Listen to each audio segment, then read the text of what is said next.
எபிரேயர் 6:1-3. ஆகையால் கிறிஸ்துவை பற்றி சொல்லிய மூல உபதேச வசனங்களை நாம் விட்டு, கிறிஸ்துவை பற்றி சொல்லிய மூல உபதேச வசனங்கள்லாம் பேசிக் டாக்ட்ரின், அடிப்படை உபதேசங்கள். அது என்னென்னு பார்ப்போம். மனம் திரும்புதல், தேவன் பேரில் வைக்கும் விசுவாசம், ஸ்நானங்களுக்கு அடுத்த உபதேசம், கைகளை வைக்குதல், மரித்தோரின் உயிர்த்தெழுதல், நித்திய நியாய தீர்ப்பு என்பவைகளாகிய அஸ்திபாரத்தை மறுபடியும் போடாமல். பாருங்கள், இப்போ அஸ்திபாரங்கிறத எதெல்லாம் பாருங்கள், கிறிஸ்தவ வாழ்க்கையினுடைய மூல உபதேசங்கள், அஸ்திபாரங்கள் என்னென்ன முதல்ல நம்ம பார்க்குறோம். செத்த கிரியைகளுக்கு நீங்களாகும் மனம் திரும்புதல். செத்த கிரியைகள்னால் நம்ம ரட்சிக்கப்படுறதுக்கு முன்னாடி பலவிதமான விக்கிரக ஆராதனையும் பல பாவங்களுக்கு நம்ம அடிமைப்பட்டு இருந்தோம். அதுக்கு நீங்களாகக்கூடிய மனம் திரும்புதல். அடுத்தது என்ன? தேவன் பேரில் வைக்கும் விசுவாசம். அடுத்து ஸ்நானங்களுக்கு எடுத்த உபதேசம்னா ஞானஸ்நானம். கைகளை வைக்குதல்ங்கிறது ஜெபத்தை குறிக்கும். இன்னும் கூட பார்த்தீங்கன்னா மரித்தோரின் உயிர்த்தெழுதல், நித்திய நியாய தீர்ப்பு. இதெல்லாம் என்னவா? அஸ்திபாரம்னா தெரியல உங்களுக்கு? அஸ்திபாரம்னா ஃபவுண்டேஷன். இதையே நம்ம மறுபடியும் போடாமல் நம்ம என்ன செய்யணுமா? பூரணராகும்படிக்கு கடந்து போவோமாக. இப்போ நம்ம ஒரு வீடு கட்டுறோன்னு வச்சுக்கோங்களேன். நல்ல இப்போது ஒரு வீடு கட்டுறதுக்கு முன்பாக முதல்ல பேசிக் என்ன தான் போடுவோம்? ஃபவுண்டேஷன், அஸ்திபாரம் போடுவோம். அதுக்கு என்ன சொல்லுவோம்? வானம் தோன்றதுன்னு சொல்லுவோமா? நல்ல ஒரு நாள் பார்த்து, நல்ல நமக்கு எல்லா நாளும் நல்ல நாள் தான். நம்ம நல்ல ஒரு ஜெபத்தோடு கூட ஒரு வீடு கட்டுறதுக்கு முன்பாக நல்ல ஒரு அஸ்திபாரம் நம்ம போடுறோம். அஸ்திபாரம் நல்லா ஃபவுண்டேஷன் நல்லா ஸ்ட்ராங்காக போட்டாச்சு. குடியேற முடியுமா? அதில் குடியேற முடியுமா? முடியாது. இப்போ என்ன தான் போட்டிருக்கோம்? நம்ம அஸ்திபாரம் தான் போட்டிருக்கோம். அப்போ அதுக்கப்புறம் தான் நிறைய வேலைகள் இருக்குது. அதில் வந்து நிறைய ரூம்கள் போடணும், 4 பக்கம் செவர் எடுப்பணும், ரூம் போடணும், சீலிங் போடணும், அப்படி தானே நிறைய வேலைகள்லாம் முடிஞ்சு அதுக்கப்புறம் தான் அந்த வீட்டில் நம்ம என்ன செய்ய முடியும்? குடியேற முடியும். அது போல் தான் பார்த்தீங்கன்னா நம்மளுடைய கிறிஸ்தவ வாழ்க்கையிலையும் பார்த்தீங்கன்னா திரும்ப நம்ம இதையே போட்டுக்கொண்டு இருக்கக்கூடாது. எதெல்லாம்? மனம் திரும்புதல், தேவன் மேலே இருக்கிற விசுவாசம், இதெல்லாம் வந்து மூல அஸ்திபார வசனங்கள். இதையே விட்டுட்டு நம்ம என்ன செய்யணுமா? அடுத்து பூரணராகும்படி கடந்து போகணும். இப்போ ஒரு தண்ணி கூட பார்த்தீங்க அப்படின்னா ஒரு ஆற்று நீர் என்ன செஞ்சுக்கிட்டே இருக்கணும்? ஓடிக்கிட்டே இருக்கணும். ஓடாமல் அதை வந்து அப்படியே அதாவது என்ன சொல்கிறது, தேங்கிருச்சுன்னு வச்சுக்கோங்களேன். ஸ்டாக்னேஷன் ஆஃப் வாட்டர்னு சொல்லுவாங்க. நீர் தேங்கிருச்சுன்னா என்ன ஆகும்? அது நல்லதா? அந்த தண்ணி என்ன ஆயிரும்? கெட்டு போயிடும். சில நாட்கள் அதில் பார்த்திங்கன்னா நிறைய கொசுக்கள் வரும், அதில் நிறைய முட்டை போடும், அதில் நிறைய வியாதிகள் பரவ ஆரம்பிச்சிடும். ஸோ எதுவுமே பார்த்திங்கன்னா முன்னேறி கொண்டு போய்கொண்டே இருக்கணும். நம்மளுடைய கிறிஸ்தவ வாழ்க்கையும் கூட அப்படி தான். நம்மளுடைய கிறிஸ்தவ வாழ்க்கை வந்து இப்படியே போட்டு அந்த அஸ்திபாரத்திலேயே நம்ம நின்றுட்டு இருக்கக்கூடாது. இதுக்கு அடுத்து நம்ம என்ன செய்யணும்? கடந்து செல்ல வேண்டியது ரொம்ப அவசியம். இன்றைக்கி அதை குறித்து தான் நம்ம தியானிக்க போகிறோம். இந்த கிறிஸ்தவ வாழ்க்கையில் பார்த்திங்கன்னா 3 விதமான நிலைகள் இருக்கிறத நம்ம பார்க்க முடியும். 1 யோவான் 2ஆம் அதிகாரம் 12, 13, 14 வசனங்களை வாசிப்போம். 1 யோவான் 2, 12, 13, 14.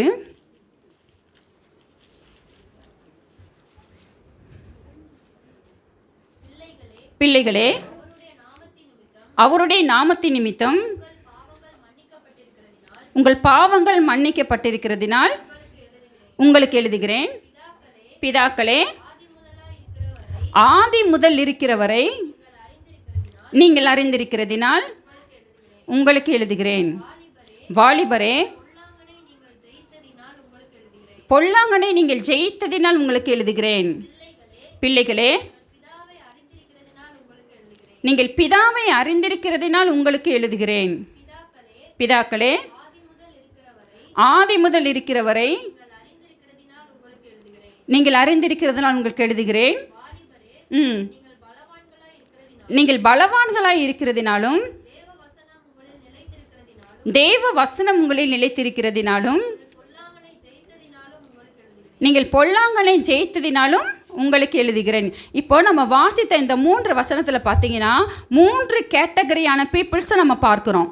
3 வகையான பீப்புள். யார்? முதலாவது யார்? பிள்ளைகள்.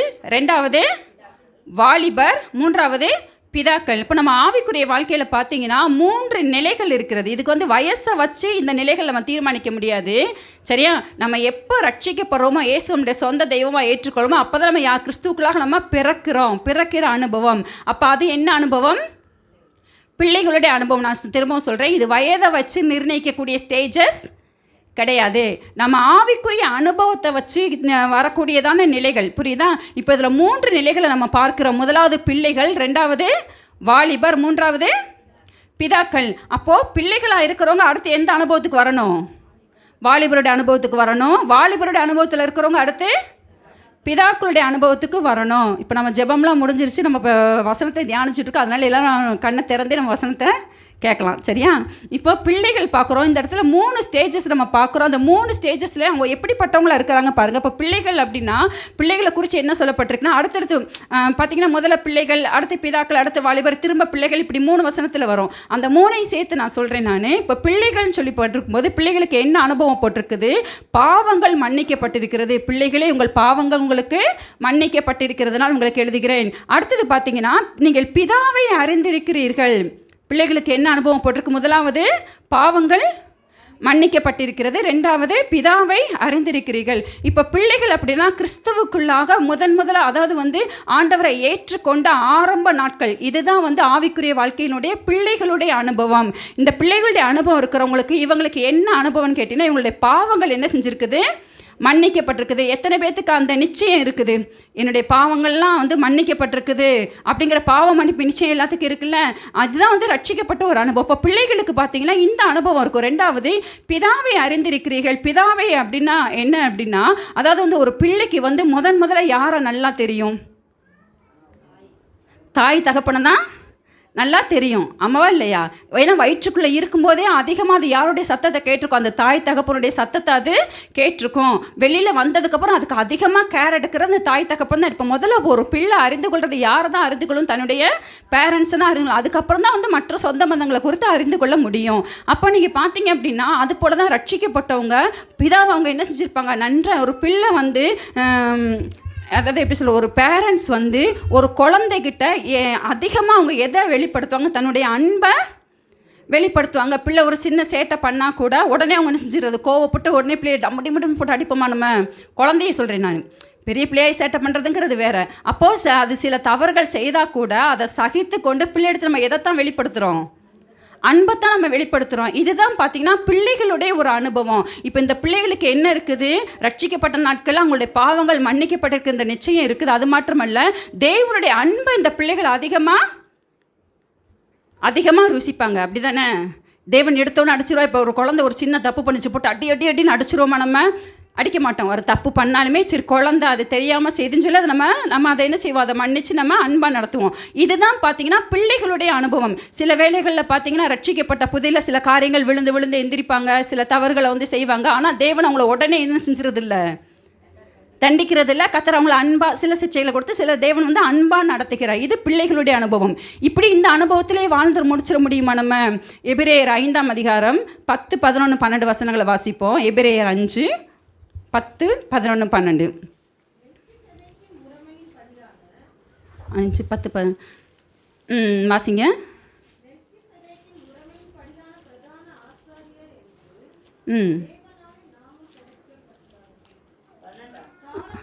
அதானே பார்த்தேன். ஓகே. காலத்தை பார்த்தால் எப்படி இருக்கணுமா?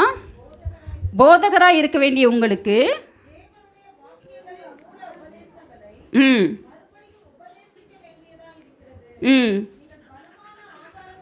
நீங்கள் பலமான ஆகாரத்தை அல்ல பாலை உண்ணத்தக்கவர்களானீர்கள். பால் உண்கிறவன் குழந்தையாய் இருக்கிறபடியினாலே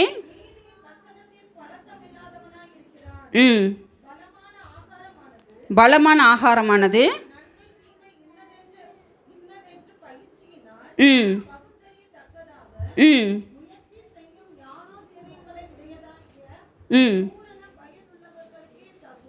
போதும். இப்போ நம்ம பார்க்குறோம், காலத்தை பார்த்தால் எப்படி இருந்திருக்கணுமா? போதகராக இருக்க வேண்டிய உங்களுக்கு தேவனுடைய வாக்கியங்களின் மூல உபதேசங்களை மறுபடியும் உபதேசிக்க வேண்டியதாக இருக்கிறது. அதாவது என்ன அப்படின்னா, சிலர் பார்த்தீங்கன்னா ரட்சிக்கப்பட்டு பல ஆண்டுகள் ஆகியும் எந்த அனுபவத்திலே இருப்பாங்க அப்படின்னா அந்த பிள்ளைகளுடைய அனுபவத்திலேயே இருப்பாங்க. ஆவிக்குரிய வாழ்க்கையில் ஒரு வளர்ச்சி இல்லாதபடிக்கு என்ன அனுபவத்தில் இருப்பாங்க? பிள்ளைகளுடைய அனுபவத்திலே இருக்காங்க. ரட்சிக்கப்பட்டு பல ஆண்டுகள் ஆயிருக்கும், பல வருஷமாக சபைக்கு போவாங்க, எல்லாம் செய்வாங்க. ஆனாலும் கூட பார்த்திங்கன்னா ஒரு வேத வசனத்தில் ஒரு பழக்கம் இருக்காது. சரி, இப்போ பிள்ளைகள்ங்கிறதே எத்தனை வயசு வரைக்கும் நம்ம சொல்லலாம்? வேதத்தின்படி நம்ம சொன்னோம் அப்படின்னா 12 வயது வந்த ஒரு பெண்ணை இயேசு என்ன சொல்கிறாரு? சிறு பெண் சொல்கிறாரு. சரியா? அப்போ அது வரைக்கும் கூட விட்டுருக்கு. 12 வயது இப்போ நான் ரட்சிக்கப்பட்டு 12 வயதிற்கு மேலே ஆயிடுச்சுன்றவங்க எத்தனை பேர் இந்த இடத்துல இருக்கிறோம்? ரட்சிக்கப்பட்டு நல்லா தான் கை தூக்குங்க. சந்தேகமாக இருக்கா? ஞானஸ்நானம் எடுத்ததை கணக்கு பண்ணிக்கோங்க, அப்படின்னா உங்களுக்கு ஈஸியாக புரியும். நீங்கள் ஞானஸ்நானம் எடுத்து 12 வருஷத்துக்கு மேலே ஆச்சுன்றவங்க வெரி குட், சூப்பர். தம்பி கிதியோன் நல்லா கை தூக்கு. 12 வருஷத்துக்கு மேலே ஆச்சுல்ல, அப்போது நம்ம என்ன கிடையாது, பிள்ளைகள் இல்லை. அப்போ நம்மளாம் யார்? வாலிபர் அனுபவம், அடுத்த அனுபவத்துக்கு போயிருக்கணும். ஆனால் எத்தனை பேர் அந்த அனுபவத்துக்குள்ளே போயிருக்கிறோம்? நம்ம போயிருக்கோமா போகலையாங்கிறத எப்படி கண்டுபிடிக்கலாம் தெரியுமா? நீங்கள் பலமான ஆகாரத்தை எல்லாம் பாலை உண்ணத்தக்கவர். பால் உண்கிற என்னம்னா, குழந்தைக்கு அம்மா என்ன செய்வாங்க? பாலத்துக்கு கையில் கொடுப்பாங்க, அது பாட்டில் குடிச்சிட்டு அது பாட்டில் இருக்கும். அதுவாக ஏதாவது சாப்பாட்டுக்கு அதுவாக ஏதாவது ட்ரை பண்ணுமா? பண்ணாது. இப்போது 12 வருஷம் ஆயிடுச்சு, இன்னமும் ஒருத்தர் நமக்கு பிரசங்கம் பண்ணணும், அதை கேட்டுக்கிட்டே நம்ம உட்காந்துக்கிட்டு இருக்கணும் அப்படின்னு சொன்னால் நம்ம இன்னும் எந்த அனுபவத்தில் தான் இருக்கிறோம்? அது வசனம் சொல்லுது, நீங்கள் பலமான நம்ம என்ன ஆகாரத்தை சாப்பிடணும்? பலமான ஆகாரம். அதாவது என்னன்னா செல்ஃப் ப்ரிப்பரேஷன் வேணும். இப்போ ஒரு வசனத்தை எடுக்கிறோம் அப்படின்னா அடுத்தவங்க இப்போ ஊழியக்காரங்க பிரசங்கம் தான் கேட்குறோம், அது உங்களுக்கு ரொம்ப முக்கியம். அதுக்காக நம்ம அது இல்லைன்னு சொல்லலை, அது முக்கியம். அதே வேளையில் நீங்கள் இப்போ எந்த ஸ்டேஜுக்கு வந்திருக்கணும் அப்படின்னா நீங்கள் ப்ரிப்பேர் பண்ணணும்.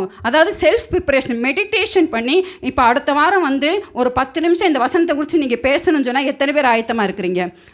நான் இப்போ கை தூக்கணும் உங்களை. நான் சொன்னது புரிஞ்சதுனால கை தூக்கலையா, புரியாததுனால கை தூக்கலையா? அதனால தான் தூக்கலையா? அப்போ நம்ம இன்னும் எந்த அனுபவத்தில் இருக்கோம் யோசித்து பாருங்கள்.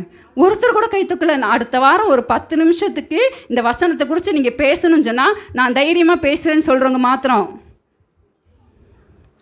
அச்சோ, அதுக்கு தான் ஆண்டவர் இந்த வார்த்தையை கொடுத்தாரோ? எத்தனை வருஷம் ஆச்சு, இல்லை நம்ம எந்த ஸ்டேஜில் இருக்கோம் பாருங்கள். அப்போ நம்ம இன்னும் எதில் தான் இருந்துகிட்ருக்கோம்?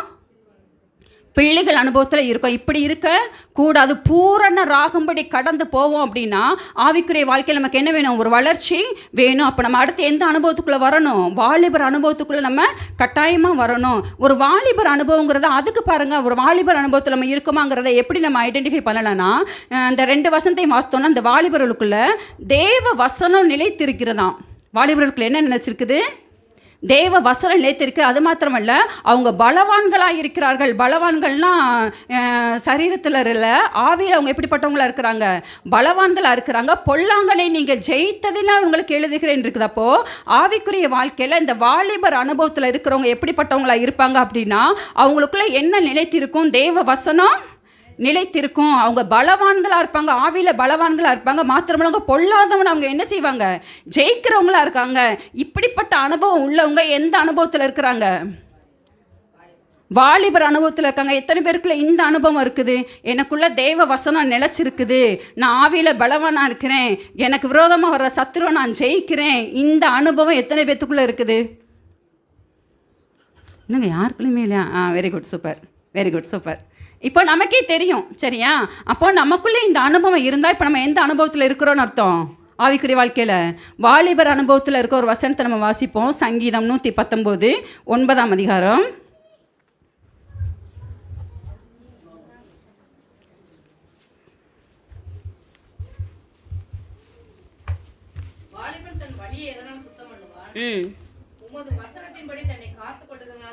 உம்முடைய வசனத்தின்படி தன்னை காத்துக்கொள்ள. 11ஆவது வசனம்.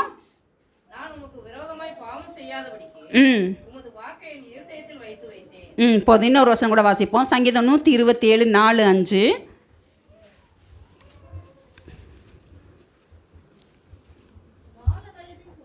வாழ வயதின் குமார். வாழ வயதின் குமாரனா வாலிப பிள்ளைகள்.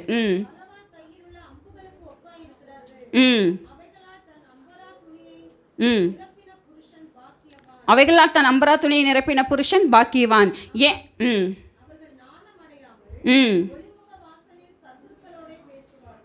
போது இப்போ இந்த இடத்துல பார்க்குறோம், ஒரு வாலிபன் அப்படின்னா அவங்க என்ன செய்கிறாங்க? வாலிபன் வசனத்தின்படி தன்னை காத்து கொள்ளுகிறவன். இப்போ நம்ம ஆவிக்குரிய வாழ்க்கையில் பிள்ளைகள் அனுபவத்துலேருந்து அடுத்து நம்ம வாலிபர் அனுபவத்துக்கு நம்ம வர்றோம் அப்படின்னா நமக்குள்ளே என்ன இருக்கணும்?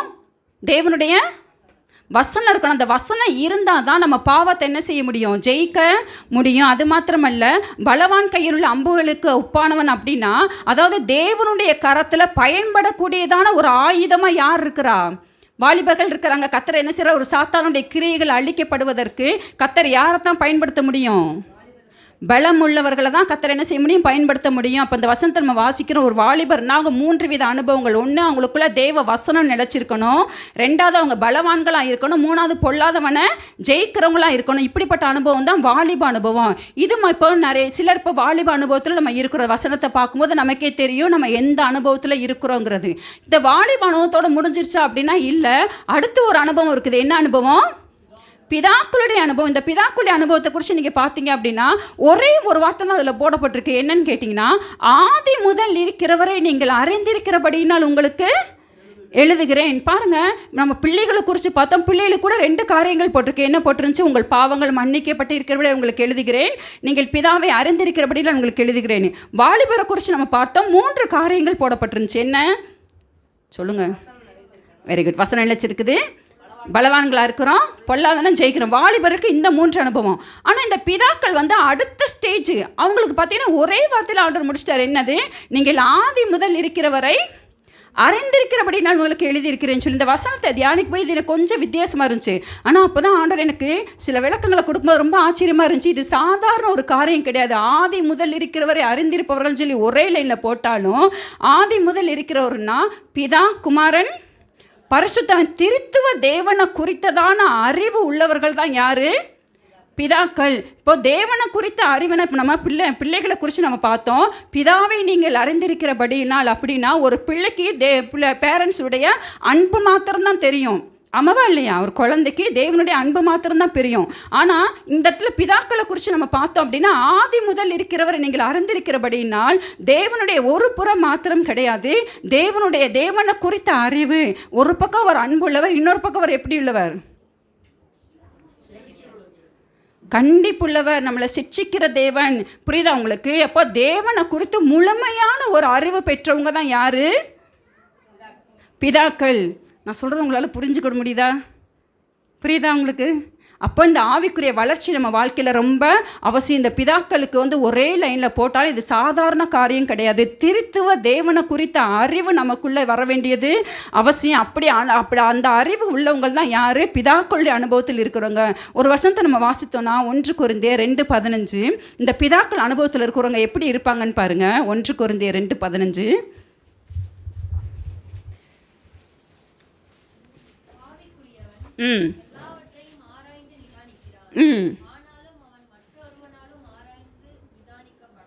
ஆவிக்குரியவங்க எப்படிப்பட்டவங்க இருக்கிறாங்களா? எல்லாவற்றையும் ஆராய்ந்து நிதானிக்க. இதுதான் பார்த்தீங்கன்னா பிதாக்களுடைய அனுபவம். பிதாக்களுடைய அனுபவத்தில் இருக்கிறவங்க எப்படிப்பட்டவங்களா இருப்பாங்க அப்படின்னா, எல்லாவற்றையும் ஆராய்ந்து நிதானிக்கிறவங்களா இருப்பாங்க. அவங்களுடைய ஆவிக்குரிய வாழ்க்கையில் பார்த்தீங்கன்னா ஒரு நிதானம் இருக்கும். சரியா? இப்போ வாலிபர்கள்லாம் என்ன செய்வாங்க? ரொம்ப ஒரு துடுப்பாக இருப்பாங்க. வாலிபர்கள் எப்படி இருப்பாங்க? ரொம்ப ஒரு ஆக்டிவாக இப்படி இருப்பாங்க. ஆனால் இந்த பிதாக்கள் அனுபவத்தில் அவங்க எப்படி இருப்பாங்க? நிதானம் உள்ளவர்களாக இருப்பாங்க. எந்த ஒரு டெசிஷன் எடுக்கணும்னா பார்த்தீங்கன்னா, அவசரப்பட்ட ஒரு முடிவு எடுக்கிறதோ இல்லை டீம் செயல்படுறதோ நம்ம வீட்டிலே நம்ம பார்த்துருக்குறோம். இப்போ நம்ம அப்பாலாம் எப்படி இருப்பாங்க? ஒரு அமைதியாக நம்ம ஒரு ஆங்கிளில் பார்ப்போம். ஆனால் நம்ம அவங்களுடைய பார்வைகள் எப்படி இருக்கும் யோசித்து பாருங்கள். இப்போ ஒரு பிரச்சனை வருது அப்படின்னா நம்ம சொல்லக்கூடிய ஒரு சொல்யூஷனுக்கும் அப்பா அம்மா அவங்க அந்த ஸ்டேஜில் கொஞ்சம் சொல்லக்கூடிய அந்த சொல்யூஷனுக்கு வித்தியாசம் இருக்கா இல்லையா? நான் சொல்கிறேன் புரியுதா? இருக்கா இல்லையா? நம்ம என்ன செய்வோம்? இப்போ இந்த பிரச்சனை எப்படி சால்வ் பண்ணுறது இதைத்தான் நம்ம பார்ப்போம். ஆனால் இந்த பிதாக்கள் அனுபவத்தில் இருக்கவங்க ஃப்யூச்சரை பார்ப்பாங்க. இந்த டெசிஷன் எடுத்தால் இதனுடைய ரிசல்ட் என்னவா இருக்கும் அப்படின்னு சொல்லி அந்த ஃப்யூச்சரை யார் பார்ப்பா? பிதாக்கள் பார்ப்பா. உங்களுக்கு புரியுதாப்பா? இதுதான் பார்த்தீங்கன்னா நிதானம். ஒரு பிதாக்கள் அனுபவத்தில் வந்தவங்க எப்போவுமே எப்படிப்பட்டவங்களா இருப்பாங்கன்னா ஒரு நிதானம் உள்ளவர்களாக இருப்பாங்க. எந்த ஒரு காரியமாக இருந்தாலும் அவங்க அதை ஆராய்ந்து இதனுடைய ரிசல்ட் என்னவா இருக்குங்கிறதெல்லாம் கரெக்டாக நிதானித்து செயல்படுகிறவங்களா இருப்பாங்க. இதுதான் பார்த்தீங்கன்னா பிதாக்கள் அனுபவத்தில் இருக்கக்கூடியதான காரியம். இப்போ யோசித்து பாருங்கள், நம்முடைய ஆவிக்குரிய வாழ்க்கையில் நம்ம கடந்து போகிறோமா இல்லை ஒரே நிலைமையில் தேங்கி இருக்கிறோமா? பிள்ளைகள் அனுபவத்தில் இருக்கிறவங்க எந்த அனுபவத்துக்கு வரணும்? வாலிபர் அனுபவத்துக்கு வரணும். வாலிபர் அனுபவத்தில் இருக்கவங்க எங்கே வரணும்? பிதாக்கள். இதுதான் வசனம் சொல்லுது, பூரணராகும்படி நாம் கடந்து போவோமாக. சரி, பூரணராகும்படி கடந்து போனால் எதெல்லாம் நம்ம பூரணமாகிறது? ஒரு வசனத்தை நம்ம வாசிப்போம். ஏசாயா 33ஆம் அதிகாரம் 6வது வசனம்.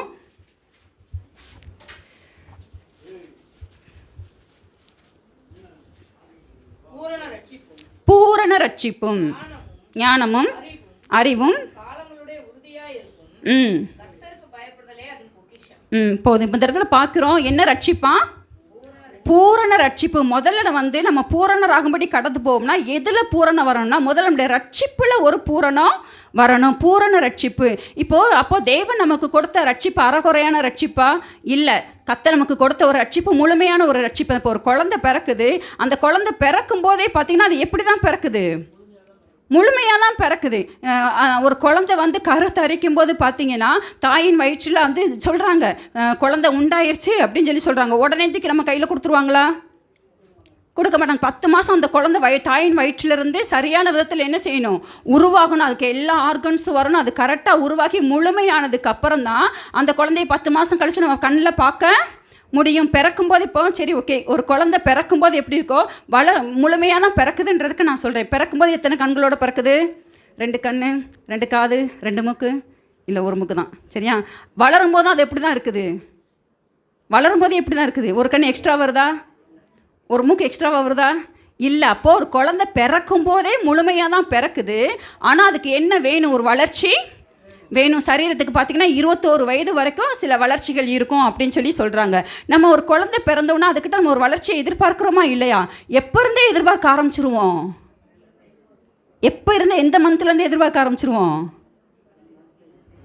3 மாதத்துலேருந்து எதிர்பார்க்க. தலை நிற்கல, 3 மாதம் ஆச்சுன்னு தலை நிற்கலையா கேட்குறோமா? 5 மாதம் ஆச்சுன்னு கூப்பிட்றவர்களையா? அப்போது ஒவ்வொரு மாதத்துக்கும் நம்ம என்ன செய்கிறோம்? ஒரு குழந்தையின் இடத்துல ஒரு வளர்ச்சியை நம்ம எதிர்பார்க்க. அந்த குழந்தை பிறக்கும்போது முழுமையாக தான் பிறந்துச்சு. அறகுறையெல்லாம் பிறக்கல, முழுமையாக தான் பிறந்தது.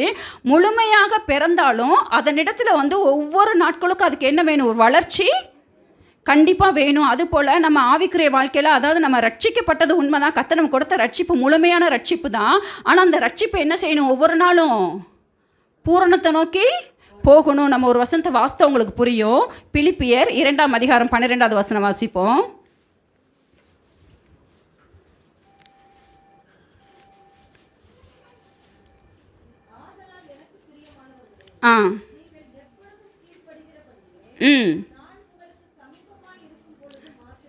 நான் உங்களுக்கு சமீபமாக இருக்கும்போது மாத்திரமல்ல, அதிக பயத்தோடும் நடுக்கத்தோடும் உங்கள் ரட்சிப்பு நிறைவேற பிரயாசப்படுங்கள். பாருங்கள், இந்த இடத்துல ஆண்டவர் என்ன எப்படி சொல்கிறாரு? உங்கள் ரட்சிப்பு நிறைவேறனா அந்த ரட்சிப்பு பூரணம் அடைய நம்ம என்ன செய்யணுமா? பிரயாசப்படணும். பிரயாசப்படுறதுனா என்ன அர்த்தம்? டூ சம்திங், ஏதோ ஒன்று செய்ய. உன் ரட்சிப்பு என்ன ஆகணும்? பூரணம் அடையணும். அதுவும் எப்படி பிரயாசப்படணுமா? அதிக பயத்தோடும் நடுக்கத்தோடும். இந்த வசனத்தை வாசிக்கும் போது உங்களுக்கு ஏதோ செய்கிற மாதிரி இல்லை? எனக்கு அப்படி தான் இருந்துச்சு. பாருங்கள், ஆண்டவர் வெறுமனே ஒரு ரட்சிப்பு நிறைவேற நீ பிரயாசப்படுன்னு சொல்லலை. அதிக பயத்தோடும் நடுக்கத்தோடு இந்த ரட்சிப்பு நிறைவேற நீ என்ன செய்யணும்? பிரயாசப்படணும். நினைக்கிறோம் ஒன்னொன்றுக்கும் நம்ம பிரயாசப்படுறோம். வாடகை வீட்டில் இருக்கிறவங்க நம்ம என்ன நினைக்கிறோம்? நம்ம அடுத்து இன்னும் ஒரு 2-3 வருஷத்தில் நம்ம எந்த வீட்டுக்கு போயிடணும்? ஒத்தி வீட்டுக்கு போகணும். அப்படி நம்ம என்ன செய்யணும்? இன்னும் கொஞ்சம் நம்ம ஏர்ன் பண்ணணும், இன்னும் கொஞ்சம் சேமித்து வைக்கணும், நம்ம ஒத்தி வீட்டுக்கு போகணும். ஒத்தி வீட்டிலேயே பல வருடங்களாக இருக்கிறவங்க என்ன யோசிக்கிறோம்? அடுத்து நம்ம என்ன வாங்கணும்? ஒரு சொந்த வீடு வாங்கணும். அதுக்கு நம்ம என்ன செய்யணும்? பிரயாசப்படுறோம். இன்னும் கொஞ்சம் நம்ம வந்து ஹார்ட் ஒர்க் பண்ணணும், இன்னும் ஏர்ன் பண்ணணும், இன்னும் கொஞ்சம் சேமித்து வைக்கணும், அதை வச்சு நம்ம சீக்கிரத்தில் ஒரு சொந்த வீடு வாங்கணும். இப்படிலாம் நம்ம பிரயாசப்படுறோம். பிரயாசப்பட்டால் தானே அதை அச்சீவ் பண்ண முடியும். ஆமாவா இல்லையா? எந்த பிரயாசமும் படலை அப்படின்னா கடைசி வரைக்கும் எந்த வீட்டில் தான் உட்காந்துட்டு இருக்கணும்? வாடகை வீட்டிலே தான் நம்ம உட்காந்துட்டு இருக்கணும். அப்போ நம்ம வந்து இப்படி நம்ம உலக பிரகாரமான ஒரு காரியத்துக்கு கூட ஒன்று நம்ம அடையணும் அப்படின்னு நம்ம பிரயாசப்படுறோம். அதுபோல் பார்த்தீங்கன்னா தேவன் நமக்கு கொடுத்த ரட்சிப்பு முழுமையான ஒரு ரட்சிப்பு தான். ஆனாலும் பார்த்தீங்கன்னா அது பூரணம் அடைகிறதுக்கு நம்ம என்ன செய்யணும்? பிரயாசப்பட வேண்டியது அவசியம். பிரயாசப்படுறதுனா எப்படி பிரயாசப்படுறது? நம்ம எல்லாத்துக்கும் நல்லா தெரியும். நம்ம 3 விதமாக இருக்கிறோம்: ஆவி, ஆத்துமா, சரீரம். இந்த ஆவியை வந்து தேவன் ரட்சிக்கிறார். கர்த்தர் எப்போ நம்மளுடைய ஆவியை ரட்சிக்கிறாரு? ரோமர் 10ஆம் அதிகாரம் 8-9.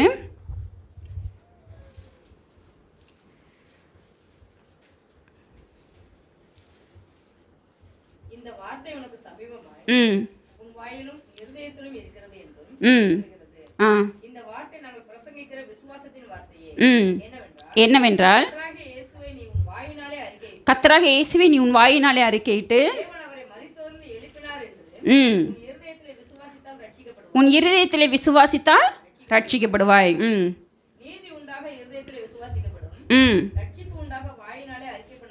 ஹல்லேலூயா. அப்போது நம்மளுடைய ஆவி எப்போ ரட்சிக்கப்படுகிறது அப்படின்னா, இயேசு கிறிஸ்து எனக்காக அவர் சிலுவையில் பலியானார்னு சொல்லி என்னைக்கு நம்ம இயேசுவை நம்ம சொந்த தெய்வமாக நம்ம ஏற்றுக்கொள்கிறோமோ, நம்ம வாயினால் இருதயத்தில் விசுவாசித்து வாயினால் அறிக்கை பண்ணி இயேசுவை நம்ம எப்போ நம்மளுடைய சொந்த தெய்வமாக ஏற்றுக்கொள்கிறோமோ, அப்போ நம்மளுடைய ஆவி என்ன செய்கிறது? ரட்சிக்கப்படுகிறது. இது பார்த்தீங்கன்னா கடந்த கால ரட்சிப்பு. இதை தேவன் ரட்சிக்கிறாரு. அடுத்து நம்மளுடைய ஆத்மா ரட்சிக்கப்படணும். இந்த ஆத்மா எப்போ ரட்சிக்கப்படுகிறது? யாக்கோபு 1:21 வாசிப்போம்.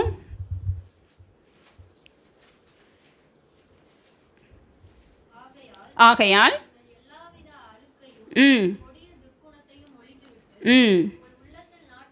உங்கள் உள்ளத்தில் நாட்டப்பட்டதாயும் உங்கள் ஆத்துமாக்களை ரட்சிக்க வல்லமை உள்ளதுமாக இருக்கிற வசனத்தை சாந்தமாக ஏற்றுக்கொள்ளுங்கள். பாருங்கள், இப்போ நம்ம ஆத்மாவை எது ரட்சிக்குது? வசனம். உங்கள் ஆத்மாக்களை ரட்சிக்க வல்லமை உள்ளதாக இருக்கிற வசனத்தை அப்படின்னா, ஒவ்வொரு நாளும் தேவனுடைய வார்த்தையை நம்ம வாசிக்கும் போது தியானிக்கும் போது நம்முடைய ஆத்மா என்ன செய்யப்படுகிறது? ரட்சிக்கப்படுகிறது. எப்போ நம்ம இயேசுவை சொந்த தெய்வமாக ஏற்றுக்கொண்டோமோ அப்போ நம்மளுடைய ஆவி ரட்சிக்கப்பட்டுருச்சு. நம்மளுடைய ஆத்மா இது டெய்லி சால்வேஷன், தினந்தோறும் நடைபெற வேண்டியதான ஒரு ரட்சிப்பு, நிகழ்கால ரட்சிப்பு. ஏதோ ஒரு நாள் 2 நாள் பைபிள் வாசிக்கிறது இல்லை, என்றைக்கே வாசிக்கிறது அல்ல, தினமும் நம்ம என்ன செய்யணும்? வேதத்தை வாசிக்கணும். அப்படி வாசிக்கும் போது நம்மளுடைய ஆத்மா என்ன செய்யப்படுகிறது? ரட்சிக்கப்படும். இதுதான் நம்ம பிரயாசப்படுறது. புரியுதா உங்களுக்கு? இதை நம்ம சும்மா கடனுக்கு செய்யக்கூடாதான். எப்படி செய்யணுமா? அதிக பயத்தோடும் நடுக்கத்தோடும் இந்த ரட்சிப்பு நேரம்னா வேதத்தை வாசிக்கும் போதெல்லாம் நமக்கு இந்த வார்த்தை ஞாபகம் வரணும். ஏதோ ஒரு கதை புக்கு படிக்கிற மாதிரி இல்லை ஏதோ ஒரு பாட புக்கு படிக்கிற மாதிரி இந்த வேதத்தை நம்ம வாசிக்கக்கூடாது. இதில் உள்ள ஒவ்வொரு வார்த்தைகளும் ஜீவனுள்ள வார்த்தைகள். எத்தனை பேர் விசுவாசிக்கிறீங்க?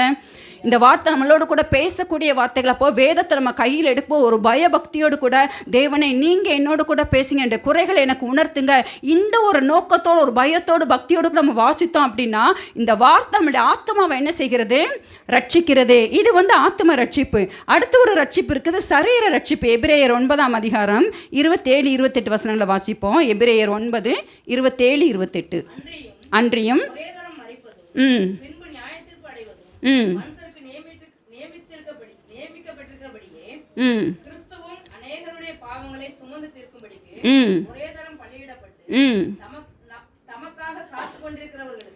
தமக்காக காத்து கொண்டிருக்கிறவர்களுக்கு ரட்சிப்பை அருளும்படி இரண்டாம் தரம் பாவமில்லாமல் தரிசனமாவார். பாருங்க, கிறிஸ்துவும் அநேகருடைய பாவங்களை சுமந்து தீர்க்கும்படி ஒரே தரம் பலியிடப்பட்டு பாவம் இல்லாமல் ஆவலுடன் தமக்காக காத்து கொண்டிருக்கிறவர்களுக்கு. எப்படியா சொல்றது கவனிக்கிறீங்களா? நான் திரும்ப வாசிக்கிறேன், கவனிங்க. கிறிஸ்துவும் அநேகருடைய பாவங்களை சுமந்து தீர்க்கும்படிக்கு ஒரே தரம் பலியிடப்பட்டு, இது முடிஞ்ச ஒரு காரியம், பலியிடப்பட்டாச்சு. பாவம் இல்லாமல் ஆவலுடன் தமக்காக காத்து கொண்டிருக்கிறவர்களுக்கு ரட்சிப்பை அருளும்படி 2ஆம் தரம் என்ன ஆவாரா? தரிசனமாவார். அதாவது இதுதான் ஆண்டவருடைய வருகை, கர்த்தருடைய வருகையில். இது இந்த ரட்சிப்பு இந்த ரட்சிப்பு என்னால் நம்முடைய சரீர ரட்சிப்பு. அவருடைய வருகையில் நாம் என்ன செய்வோம்? எடுத்துக்கொள்ளப்படுவோம். யார் எடுத்துக்கொள்ளப்படுவாங்க? பாவம் இல்லாமல் ஆவலுடன் தமக்காக காத்து கொண்டிருக்கிறவர்களுக்கு அவர் என்ன அருள வராராம்? ரட்சிப்பை அருள வருகிறார். இதுதான் நம்முடைய சரீர ரட்சிப்பு, கர்த்தருடைய வருகை. யாரெல்லாம் அந்த ஆவியில் ரட்சிக்கப்பட்ட அந்த ரட்சிப்பை காத்துக்கொண்டு ஒவ்வொரு நாளும் நம்முடைய ஆத்மா ரட்சிக்கப்பட்டு நம்ம பிரயாசப்பட்டு ஆவல் பாவம் அண்டர்லைன் பண்ண வேண்டிய ஒரு வேர்டு எனக்கு தெரியுமா? பாவம் இல்லாமல் எப்படி காத்து கொண்டிருக்கணுமா? ஆவலுடன் அவருக்காக காத்து கொண்டிருக்கவங்களுக்கு அவர் ஒரு ரட்சிப்பு அருளும்படிக்கு திரும்ப வருகிறார். அந்த 2ஆம் வருகையில் நம்ம என்ன செய்யப்படணும்? எடுத்துக்கொள்ளப்படணும். இதுதான் சரீர ரட்சிப்பு. புரியுதா உங்களுக்கு? அப்போ இந்த ரட்சிப்பு நிறைவேறணும்னா நம்ம என்ன செய்யணும்? அது எப்படி பிரயாசப்படணும்? அதிக பயத்தோடு நடுக்கத்தோடு கூட நம்ம பிரயாசப்பட்டோம் அப்படின்னா அப்போ தான் இந்த ரட்சிப்பு என்ன ஆகும்? பூரணமாகும். அப்படி பூரணமாகும் போது தான் அந்த சரீரத்திலேருந்து நம்ம என்ன செய்யப்படுவோம்? ரட்சிக்கப்படுவோம். அப்போ தான் அவனுடைய வருகையில் நம்ம எடுத்துக்கொள்ளப்பட முடியும். இது வரைக்கும் நான் சொன்னது எத்தனை பேத்துக்கு புரிஞ்சிச்சு? எல்லாத்துக்கும் புரிஞ்சா? நான் சொன்னது புரிஞ்சா? ஓகே, இப்போ நம்ம பார்த்தோம் இந்த ரட்சிப்பு நிறைவேற நம்ம பிரயாசப்படணும் அப்படின்னு. இப்படி பிரயாசப்படலை அப்படின்னா என்ன ஆகும் தெரியுமா?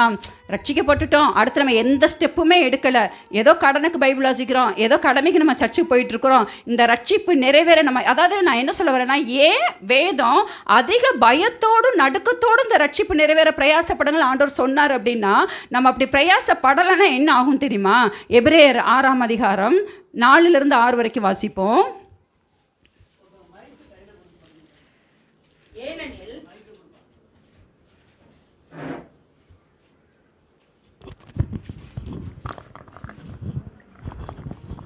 ஏனெனில் ஒரு தரம் பிரகாசிக்கப்பட்டும் பரம ஈவை ருசி பார்த்தும் பரிசுத்த ஆவியை பெற்றும் தேவனுடைய நல் வார்த்தையையும் இனிவரும் உலகத்தின் பலன்களையும் ருசி பார்த்தும் மறுதலித்து போனவர்கள் தேவனுடைய குமாரனை தாங்களே மறுபடியும் சிலுவையில் அறைந்து அவமானப்படுத்துகிறபடியால் மனம் திரும்புவதற்கு ஏதுவாய் அவர்களை மறுபடியும் புதுப்பிக்கிறது கூடாத காரியம். இப்ப நான் என்ன சொல்ல வரேன் அப்படின்னா, நம்ம ரட்சிப்பு நிறைவேற நம்ம பிரயாசப்படலை அப்படின்னா என்ன ஆகும் அப்படின்னா, ஆட்டோமேட்டிக்காக நம்ம என்ன ஆயிடுவோம்னா பின்வாங்கி போகிறவர்களாக மாறிவிடுவோம். இந்த வசந்தம் வாசித்தோன்னா பாருங்க, ஏனெனில் ஒரு தரம் பிரகாசிப்பிக்கப்பட்டும் பரம ஈவை ருசி பார்த்தும் பரிசுத்தாவை பெற்றும் தேவனுடைய நல் வார்த்தையும் இனிவரும் உலகத்தின் பலன்களையும் ருசி பார்த்தும் அப்படின்னா, இந்த ரட்சிப்பின் அனுபவத்தை பெற்று நம்ம அடுத்த ஸ்டேஜுக்கு போகலை அப்படின்னா ஆட்டோமேட்டிக்காக நம்ம என்ன ஆயிடுவோம்? பின்வாங்குகிறவர்களாக ஆயிடுவோம். அதனால தான் வேதம் சொல்லுது, இந்த ரட்சிப்பு நிறைவேற பிரயாசப்படு, ஒரே இடத்துல ஒரே இடத்துல வந்து ஹேங் ஆகி நின்னீங்க அப்படின்னா ஆட்டோமேட்டிக்காக நீங்கள் என்ன செஞ்சிருவீங்க? பின்வாங்கி போயிடுவீங்க. இந்த இடத்துல வசனம் அதைத்தான் சொல்லுது. நம்ம அசால்ட்டாலாம் இருக்க முடியாது. அதனால தான் வசனம் சொல்லுது, அதிக பயத்தோடும் நடுக்கத்தோடும் இந்த ரட்சிப்பு நிறைவேற பிரயாசப்படுங்க. அப்படி நீங்கள் பிரயாசப்படலைன்னா ஆட்டோமேட்டிக் நீங்கள் என்ன ஆயிடுவீங்க? பின்வாங்கிடுவோம், கிறிஸ்துவ மறுதளிக்கிறவர்களாக மாறிடுவோம். இப்படிப்பட்டவங்களை மறுபடியும் புதுப்பிக்கிறது கூடாத காரியம். நான் ஏற்கனவே நான் உங்களுக்கு ஒரு எக்ஸாம்பிள் சொல்லியிருக்கிறேன். ஒரு வைர வியாபாரி என்ன செஞ்சான் அப்படின்னா, நிறைய அவனுடைய வியாபாரமே என்னன்னு கேட்டிங்கன்னா, வைர வியாபாரி நிறைய வைரங்களை வாங்கி விற்று நல்ல ஒரு கோடீஸ்வரன் வாழ்ந்து கொண்டு இருந்தவன். அவனுக்குள்ளே பார்த்தீங்கன்னா திடீர்னு பார்த்தா அவன் ஒரு செய்தி கேள்விப்படுறான். என்ன அப்படின்னா, இன்னொரு தேசத்தில் ஒரு விலையேற பெற்ற ஒரு வைரம் கிடைக்கிது அப்படின்னு சொல்லி கேள்விப்பட்டேன். எனக்கு ஒரு ஆசை, அந்த வைரத்தை நம்ம என்ன செஞ்சிடணும், எப்படியாவது வாங்கிடணும்னு ஒரு ஆசை. ஆனால் இவன்கிட்ட இருந்த அந்த பணம் மதிப்பெல்லாம் பார்த்தா அந்த வைரத்தை வாங்கக்கூடிய அளவுக்கு இவங்கிட்ட இல்லை. அந்த அவ்வளோ விலையேற பெற்ற ஒரு வைரம். அப்போ இவன் என்ன செஞ்சான் அப்படின்னா, தனக்கு உண்டான எல்லா சொத்துக்களையும் விற்று அந்த பணத்தை வச்சு அந்த வைரத்தை வாங்கணும்னு சொல்லி அவன் என்ன செஞ்சான், டிசைட் பண்ணான். முடிவெடுத்து அவன் என்ன செஞ்சான் அப்படின்னா, அந்த நாட்களில் இப்போ போல் ஆன்லைன் பர்ச்சேசிங்லாம் எதுவும் கிடையாது. அப்போது கடலில் பிரயாணம் பண்ணி போய் அடுத்த தேசத்தில் போய் வாங்கிட்டு வரணும். அப்போ அவன் என்ன செஞ்சான் அப்படின்னா, தனக்கு உண்டான சொத்துக்களெல்லாம் விற்று அந்த வைரத்துக்குரிய பணத்தை சேகரித்து தன்னுடைய ஊழியக்காரன்ட்ட கொடுத்து சொல்கிறான், நீ போய் அந்த வைரத்தை என்ன செய்ய அந்த தேசத்தில் வாங்கிட்டு வா அப்படின்னு சொல்லி இந்த வியாபாரிகிட்ட போய் வாங்கிட்டு வான்னு சொல்லி அவன் கொடுத்து அனுப்புகிறான். அப்போ அதே மாதிரி பார்த்தீங்கன்னா, அந்த ஊழியக்காரனும் அந்த பணத்தெல்லாம் வாங்கி கொண்டு போய் அந்த வைரத்தை வாங்கும்படி போகிறாமே, போய் அதை வாங்கிட்டு அவன் கப்பலில் பிரயாணம் பண்ணி மறுபடியும் அந்த கப்பல் பிரயாணம் பண்ணி வரணும். சில நாட்கள் ஆகும். அப்படி வந்து கொண்டு இருக்கும்போது பார்த்தா அந்த ஊழியக்காரனுக்கு ரொம்ப ஒரு சந்தோஷம். என்ன சந்தோஷம்? உலகத்திலேயே விலை மதிப்புள்ள ஒரு மிகப்பெரிய வைரம் இப்போ யார் கையில் இருக்குது? என் கையில் இருக்குது அப்படின்னு சொல்லி அவனுக்கு அவ்வளோ ஒரு சந்தோஷம். அதனால் பார்த்தீங்கன்னா அவன் என்ன செய்வான், அந்த பிரயாணம் பண்ணும்போதே தன்னுடைய பையிலேருந்து அதை எடுப்பான், பார்த்துக்கிடுவான். அவனுக்கு ஒரு சந்தோஷம், திரும்ப உள்ளே வைப்பான். இப்படியே பார்த்துக்கிட்டே இருந்தான். இதை ஒரு பெரியவர் நோட் பண்ணிக்கிட்டே இருந்தவர் கேட்டார், என்ன தம்பி எதையோ உள்ளேருந்து எடுக்கிற, பார்க்குற, சிரிக்கிற, தூக்கி உள்ளே வச்சுக்கிற, என்னதுன்னு கேட்டார். அப்போ தான் அவன் சொன்னான், என் எஜமான் அவருடைய சொத்தெல்லாம் விற்று இந்த வைரத்தை வாங்கிட்டு வர சொன்னார். இப்போ நான் அதை வாங்கிட்டு நான் கொண்டு போகிறேன். இதை பார்க்கும்போது எஜமான் என்ன செய்வார், ரொம்ப, ஏன்னா அவருடைய மிகப்பெரிய லட்சியம் இந்த வைரத்தை வாங்கணுங்கிறது. அப்போ எஜமான் இதை பார்த்தா சந்தோஷப்படுவார். அந்த சந்தோஷம் தான் இப்போ எனக்கு அப்படின்னு சொன்னோன்னே அப்போ அவர் சொன்னார், எங்கே காமின்னு சொன்னார். அதை எடுத்து காமிச்சோன்னே பார்த்தீங்கன்னா அந்த சூரிய ஒளிக்கு அதுக்கும் பார்த்தீங்கன்னா அந்த வைரத்தில் பட்டணும், அது அவ்வளோ பிரகாசிச்சது.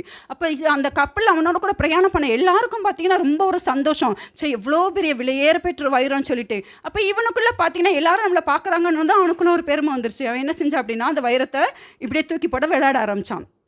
கூட இருக்க முதியவர் எச்சரிச்சார், தம்பி உன் கையில் இருக்கிறது ரொம்ப விலை மதிப்புள்ள ஒன்று, விளையாடாத தூக்கி உள்ள வைன்னு சொல்லிட்டு. இவனுக்கு என்னென்னா எல்லாரும் நம்மளை பார்க்குறாங்கங்கிற ஒரு சந்தோஷம். அதில் பார்த்தீங்கன்னா இப்படியே தூக்கி போட்டுக்கிட்டே இருந்தான். அது அவன் கை நழுவி பார்த்தீங்கன்னா அந்த வைரம் பார்த்தீங்கன்னா கடலுக்குள்ளே விழுந்துருச்சு. இந்த ஊழியக்கார எஜமான்ட்ட போக முடியுமா? ஏன் வைரத்தை போக முடியுமா? அவன் இந்த வைரத்துக்காக அவன் எஜமான் என்ன செஞ்சுருக்கிறாரு? எல்லாத்தையும் விற்று அவ்வளோ விலை மதிப்புள்ள ஒரு வைரம் இவனுடைய ஒரு கேர்லெஸ்னால் இழந்து போச்சுன்னா இவன் அங்கே போய் நிற்க முடியுமா? ஒரு வசனத்தை வாசிப்போம். எபிரேயர் 2ஆம் அதிகாரம் 4ஆம் வசனம். அடையாளங்களினாலும் அற்புதங்களினாலும் பலவிதமான பலத்த செய்கைகளினாலும் தம்முடைய சித்தத்தின்படி பகிர்ந்து கொடுத்த பரிசுத்த ஆவியின் வரங்களினாலும் தேவன் தாமே சாட்சி கொடுத்ததுமாய் இருக்கிற இவ்வளவு பெரிதான ரட்சிப்பை குறித்து, இவ்வளவு பெரிதான உங்களுக்கு தான் எவ்வளோ ஸ்ட்ரெஸ் பண்ண முடியுமோ அதை போட்டு அந்த இடத்துல அதை வாசிக்கணும். திரும்ப வாசிங்க. இவ்வளவு பெரிதான ரட்சிப்பை குறித்து நாம் கவலையற்று இருப்போமானால் தண்டனைக்கு எப்படி தப்பித்துக் கொள்ளுவோம்? யோசித்து பாருங்க. நம்ம பார்வையில் இன்னைக்கு பெருசுன்னு எதையோ நினைக்கிறோம். பணத்தை பெருசா நினைக்கிறோம், பதவியை பெருசா நினைக்கிறோம். ஆமாவா இல்லையா?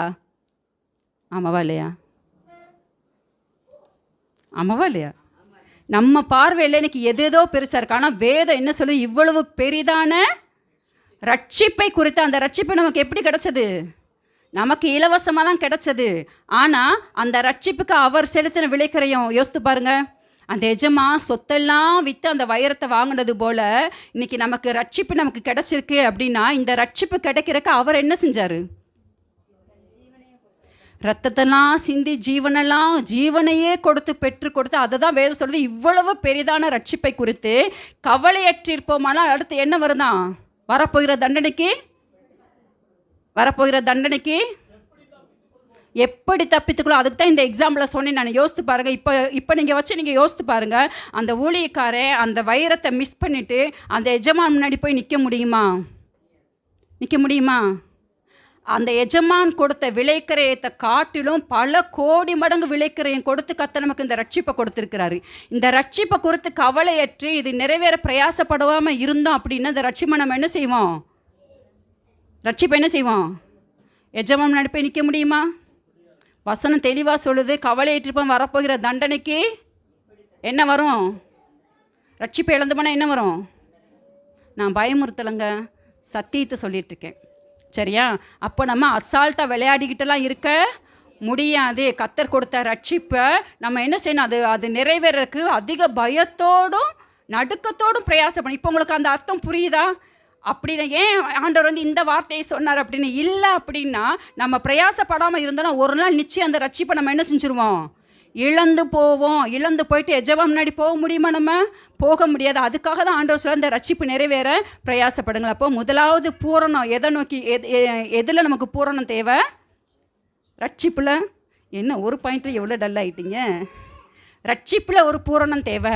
அடுத்து நமக்கு எதில் பூரணம் தேவை? 2 கொரிந்தியர் 7ஆம் அதிகாரம் 1வது வசனம்.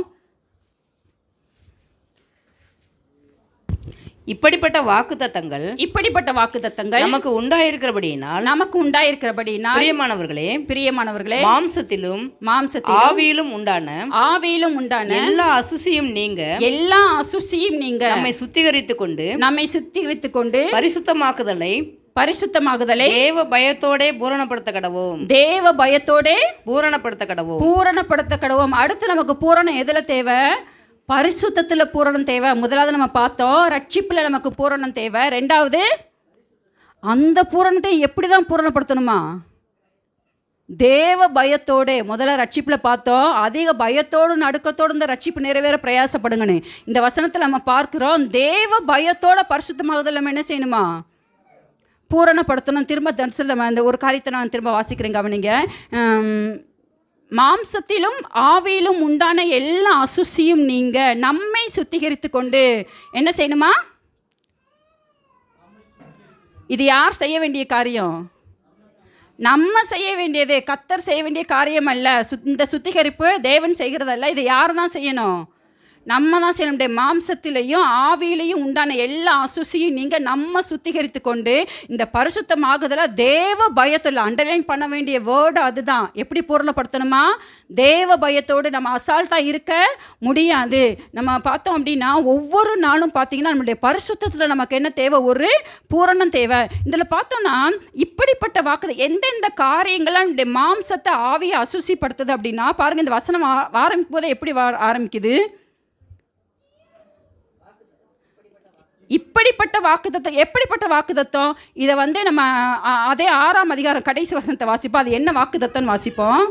அப்பொழுது நான் உங்களை ஏற்றுக்கொண்டு உங்களுக்கு பிதாவாய் இருப்பேன். நீங்கள் எனக்கு குமாரரும் குமாரத்திகளுமாய் இருப்பீர்கள் என்று சர்வ வல்லமையுள்ள கர்த்தர் சொல்லுகிறார். சர்வ வல்லமையுள்ள கர்த்தர் சொல்லுகிறார். ஆண்டவர் என்ன சொல்றாரு? நான் உங்களுக்கு பிதாவாய் இருப்பேன், நீங்க எனக்கு குமாரனும் குமாரத்திகளுமா இருப்பேன். இது வாக்குத்தத்தம். இந்த வாக்குத்தத்தம் நிறைவேறணும் அப்படின்னா நம்ம என்ன செய்யணுமா? நம்மளுடைய மாம்சத்திலும் ஆவியிலும் இருக்கிற எல்லா அசுசியும் நீக்க நம்மை சுத்திகரித்து கொண்டு பரிசுத்தமாகுதல தேவ பயத்தோடு பூரணப்படுத்த கடவோம். நான் சொல்கிறேன் புரியுதா புரியலையா? எத்தனை பேத்துக்கு நான் சொல்கிறேன் கரெக்டாக கேட்ச் பண்ணிட்டு வர்றீங்க? புரியுதுல? அப்போ ஏன் ஒரு ரியாக்ஷன் காமிங்களேன். பாருங்க, இப்படிப்பட்ட வாக்குத்தத்தம்னா ஆண்டவர் நமக்கு ஒரு வாக்கு கொடுத்துருக்காரு. சர்வ வல்லமையுள்ள தேவனாகிய கர்த்தர் ஒரு வாக்கு கொடுக்குறாரு. நான் உன் பிதாவாக இருப்பேன், நீ என்னுடைய குமாரனும் குமாரத்துமா இருப்பேன். இந்த வாக்குத்தத்தம் எத்தனை பேத்துக்கு வேணும்? எத்தனை பேர் இதை விரும்புகிறீங்க? தேவன் எனக்கு பிதாவாக இருக்கணும், நான் அவருடைய சொந்த பிள்ளை. எத்தனை பேர் விரும்புகிறீங்க? இந்த வாக்குத்தத்தம் நிறைவேறணும் அப்படின்னா நம்ம என்ன செய்யணுமா? நம்மளுடைய மாம்சத்திலும் ஆவியில் இருக்கிற எல்லா அசுசியும் நீங்க நம்ம சுத்திகரித்து கொண்டு தெய்வ பயத்தோடு இந்த பரிசுத்தமாக்குதல் நம்ம என்ன செய்யணும்? பூரணப்படுத்தணும். எப்படி பூரணப்படுத்துறது? அதில் இந்த ரிவர்ஸில் போனோம்னா தான் இந்த வசனம் நமக்கு புரியும். அது 17ஆவது வசனத்தை வாசிங்க. ஆனபடியால் நீங்கள் அவர்கள் நடுவிலிருந்து புறப்பட்டு பிரிந்து போய் அசுத்தமானதை தொடாதீர்கள் என்று கர்த்தர் சொல்லுகிறார். இந்த பிறகு ஆண்டவர் என்ன சொல்றாரு? நீங்கள் எவர்கள் நடுவிலிருந்து, அது நம்ம தொடர்ந்து நம்ம வாசித்தோம் அப்படின்னா 14ஆம் வசனத்திலிருந்து வாசிப்போம். அந்நிய நுகத்திலே அவிசுவாசிகளுடன் பிணைக்கப்படாதிருப்பீர்களாக. நீதிக்கும் அநீதிக்கும் சம்பந்தம் ஏது? ஒளிக்கும் இருளுக்கும் ஐக்கியம் ஏது? கிறிஸ்துவுக்கும் பேலியாளுக்கும் இசைவேது? அவிசுவாசியுடனே விசுவாசிக்கு பங்கேது? தேவனுடைய ஆலயத்துக்கும் விக்கிரகங்களுக்கும் சம்பந்தம் ஏது? நான் அவர்களுக்குள்ளே வாசம் பண்ணி அவர்களுக்குள்ளே உலாவி அவர்கள் தேவனாய் இருப்பேன், அவர்கள் என் ஜனங்களாய் இருப்பார்கள் என்று தேவன் சொன்னபடி நீங்கள் ஜீவனுள்ள தேவனுடைய ஆலயமாய் இருக்கிறீர்களே. போதும். இப்ப நம்ம பார்க்கிறோம், இப்ப நம்ம எதை விட்டு பிரிந்து வரணும் அப்படின்னா, ரட்சிக்கப்படாதவங்களோட கூட நம்ம ஐக்கியமா இருந்தோம் அப்படின்னா ஆட்டோமேட்டிக்கா நம்முடைய மாம்சத்திலும் ஆவியிலும் என்ன உண்டாகும்? அசுசி உண்டாகும். இதைத்தான் ஆண்டவர் சொல்கிறாரு, நீங்கள் அவர்கள் நடுவிலிருந்து புறப்பட்டு பிரிந்து வைப்பணும். நம்ம கேர்ஃபுல்லாக இருக்கணும். ரட்சிக்கப்படாதவங்க நம்ம அன்பு கூறணும், ஆனால் அவங்களோட என்ன செய்ய முடியாது? ஐக்கியம் வைக்க முடியாது. அது சொந்த பந்தமாக இருக்கலாம், நம்ம பக்கத்தில் இருக்கவங்களா இருக்கலாம், கூட வேலை செய்கிறவங்களா இருக்கலாம். அன்பு கூறணும். அன்பு கூர்ந்தால் தான் அவங்கள நம்ம என்ன செய்ய முடியும்? ஆதாயம் பண்ண முடியும். அன்பு கூறுறதுங்கிறது வேற, ஐக்கியம் கொள்றதுங்கிறது வேறு. ஐக்கியம் கொள்றது அன்பு கூறனா அவங்கள நம்ம விசாரிக்கணும், அவங்களுக்காக ஜெபிக்கணும், அவங்களுக்கு செய்ய வேண்டிய உதவிகளை செய்யலாம். ஐக்கியம் கொள்றதுனா விடிஞ்சதுலேருந்து அடைஞ்சது வரைக்கும் அவங்க கூடவே டென்ட் போட்டு உட்காந்துடுறது. இப்படி உட்காந்தோம் அப்படின்னா ஆட்டோமேட்டிக்காக என்ன ஆகும்? ரட்சிக்கப்படாதவங்களுக்குள்ள இருக்கிற ஆவி நம்மளோட என்ன செய்யும்? அவங்க நமக்கு எதிரி கிடையாது. புரியுதா உங்களுக்கு? மாம்சத்தோடு ரத்தத்தோடு நமக்கு போராட்டம் இல்லை. ஆனால் ரட்சிக்கப்படாதவங்களுக்குள்ள இருக்கிற ஆவியோடு நமக்கு போராட்டம் உண்டு, கண்டிப்பாக உண்டு. நீங்கள் வேணால் பாருங்களேன், ஒரு கல்யாண வீட்டுக்கு நீங்கள் போகிறீங்க, ஒரு 2 நாள் ரட்சிக்கப்படாத சொந்த பந்தம். இப்போ நம்ம நாளே நம்ம போயிடறோம், நிச்சயத்துக்கு போயிடுறோம், கல்யாணத்துக்கு இருக்கிறோம், ரிசப்ஷன் இருக்கிறோம், 3-4 நாள் ஆச்சு. மறுவிருந்துலேருந்து ஒன்றையும் விடுறதில்ல. எல்லாத்துலேயும் ஃபுல்லாக கூடவே இருந்து 4 நாள் கழிச்சு நீங்கள் வீட்டுக்கு வந்து கையில் பைபிள் எடுக்கிறீங்க. எத்தனை பேத்துக்கு வசனம் அப்படியே உள்ளே போகும்? எத்தனை பேத்துக்கு ஜெபிக்க உட்காதான மலன்னு அப்படியே ஆவியில் நிரம்பி ஜெபம் பண்ணுவோம்? நடிக்க வேணால் செய்யலாம், உண்மையான ஜெபம் வராது. ஏன்? நம்ம ஐக்கியம் இப்போ யார் கூட இருந்திருக்குது? ரட்சிக்கப்படாதவங்களோடு கூட நம்ம அப்படி ஐக்கியத்தில் இருந்தோன்னா ஆட்டோமேட்டிக்காக அவங்களுக்குள்ள இருக்கிற ஆவி நம்மளோட போராடி நம்மளை பின்மாற்றத்துக்குள்ளே கொண்டு போயிடும். அதைத்தான் ஆண்டவர் சொன்னார், இவைகளை விட்டு நீங்கள் என்ன செய்யணும்? பிரிந்து வரணும். நம்ம சாலமோனை குறித்து நம்ம எல்லாம் தெரியும், ஏற்கனவே டைம் ஆயிடுச்சு. ஸோ சாலமோனை குறித்து எத்தனை பேருக்கு தெரியும்? ஒரே ஒரு வசனத்தை மட்டும் நம்ம வாசிப்போம். 1 ராஜாக்கள் 11ஆம் அதிகாரம்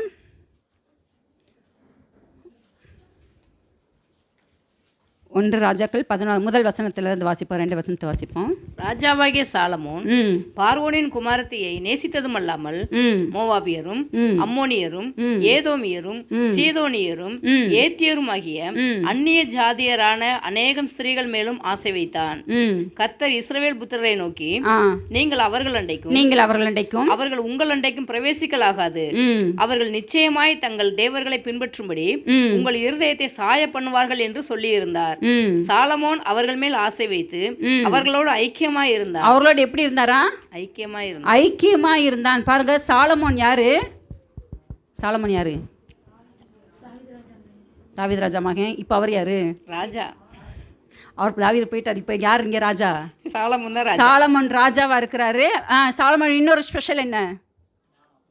விசேஷத்த ஞானம் தேவன்ட்டு வந்து. சாலமோனை போட ஞானி, அதுக்கு முன்னாடி இல்லை அதுக்கு பின்பாலும் ஆண்டு சப்போ விசேஷத்த ஞானத்தை தேவன்ட்டு வந்து பெற்றவன். அவன் இப்போ என்ன செய்கிறான்? யாரோட ஐக்கியமாக இருக்கிறார் ஐயா? அந்நிய ஜாதியான ஸ்திரீகளோடு கூட ஐக்கியமாக இருக்கு. அப்படி ஐக்கியமாக இருந்ததனுடைய விளைவு என்ன தெரியுமில்ல? எத்தனை பேத்துக்கு தெரியும்?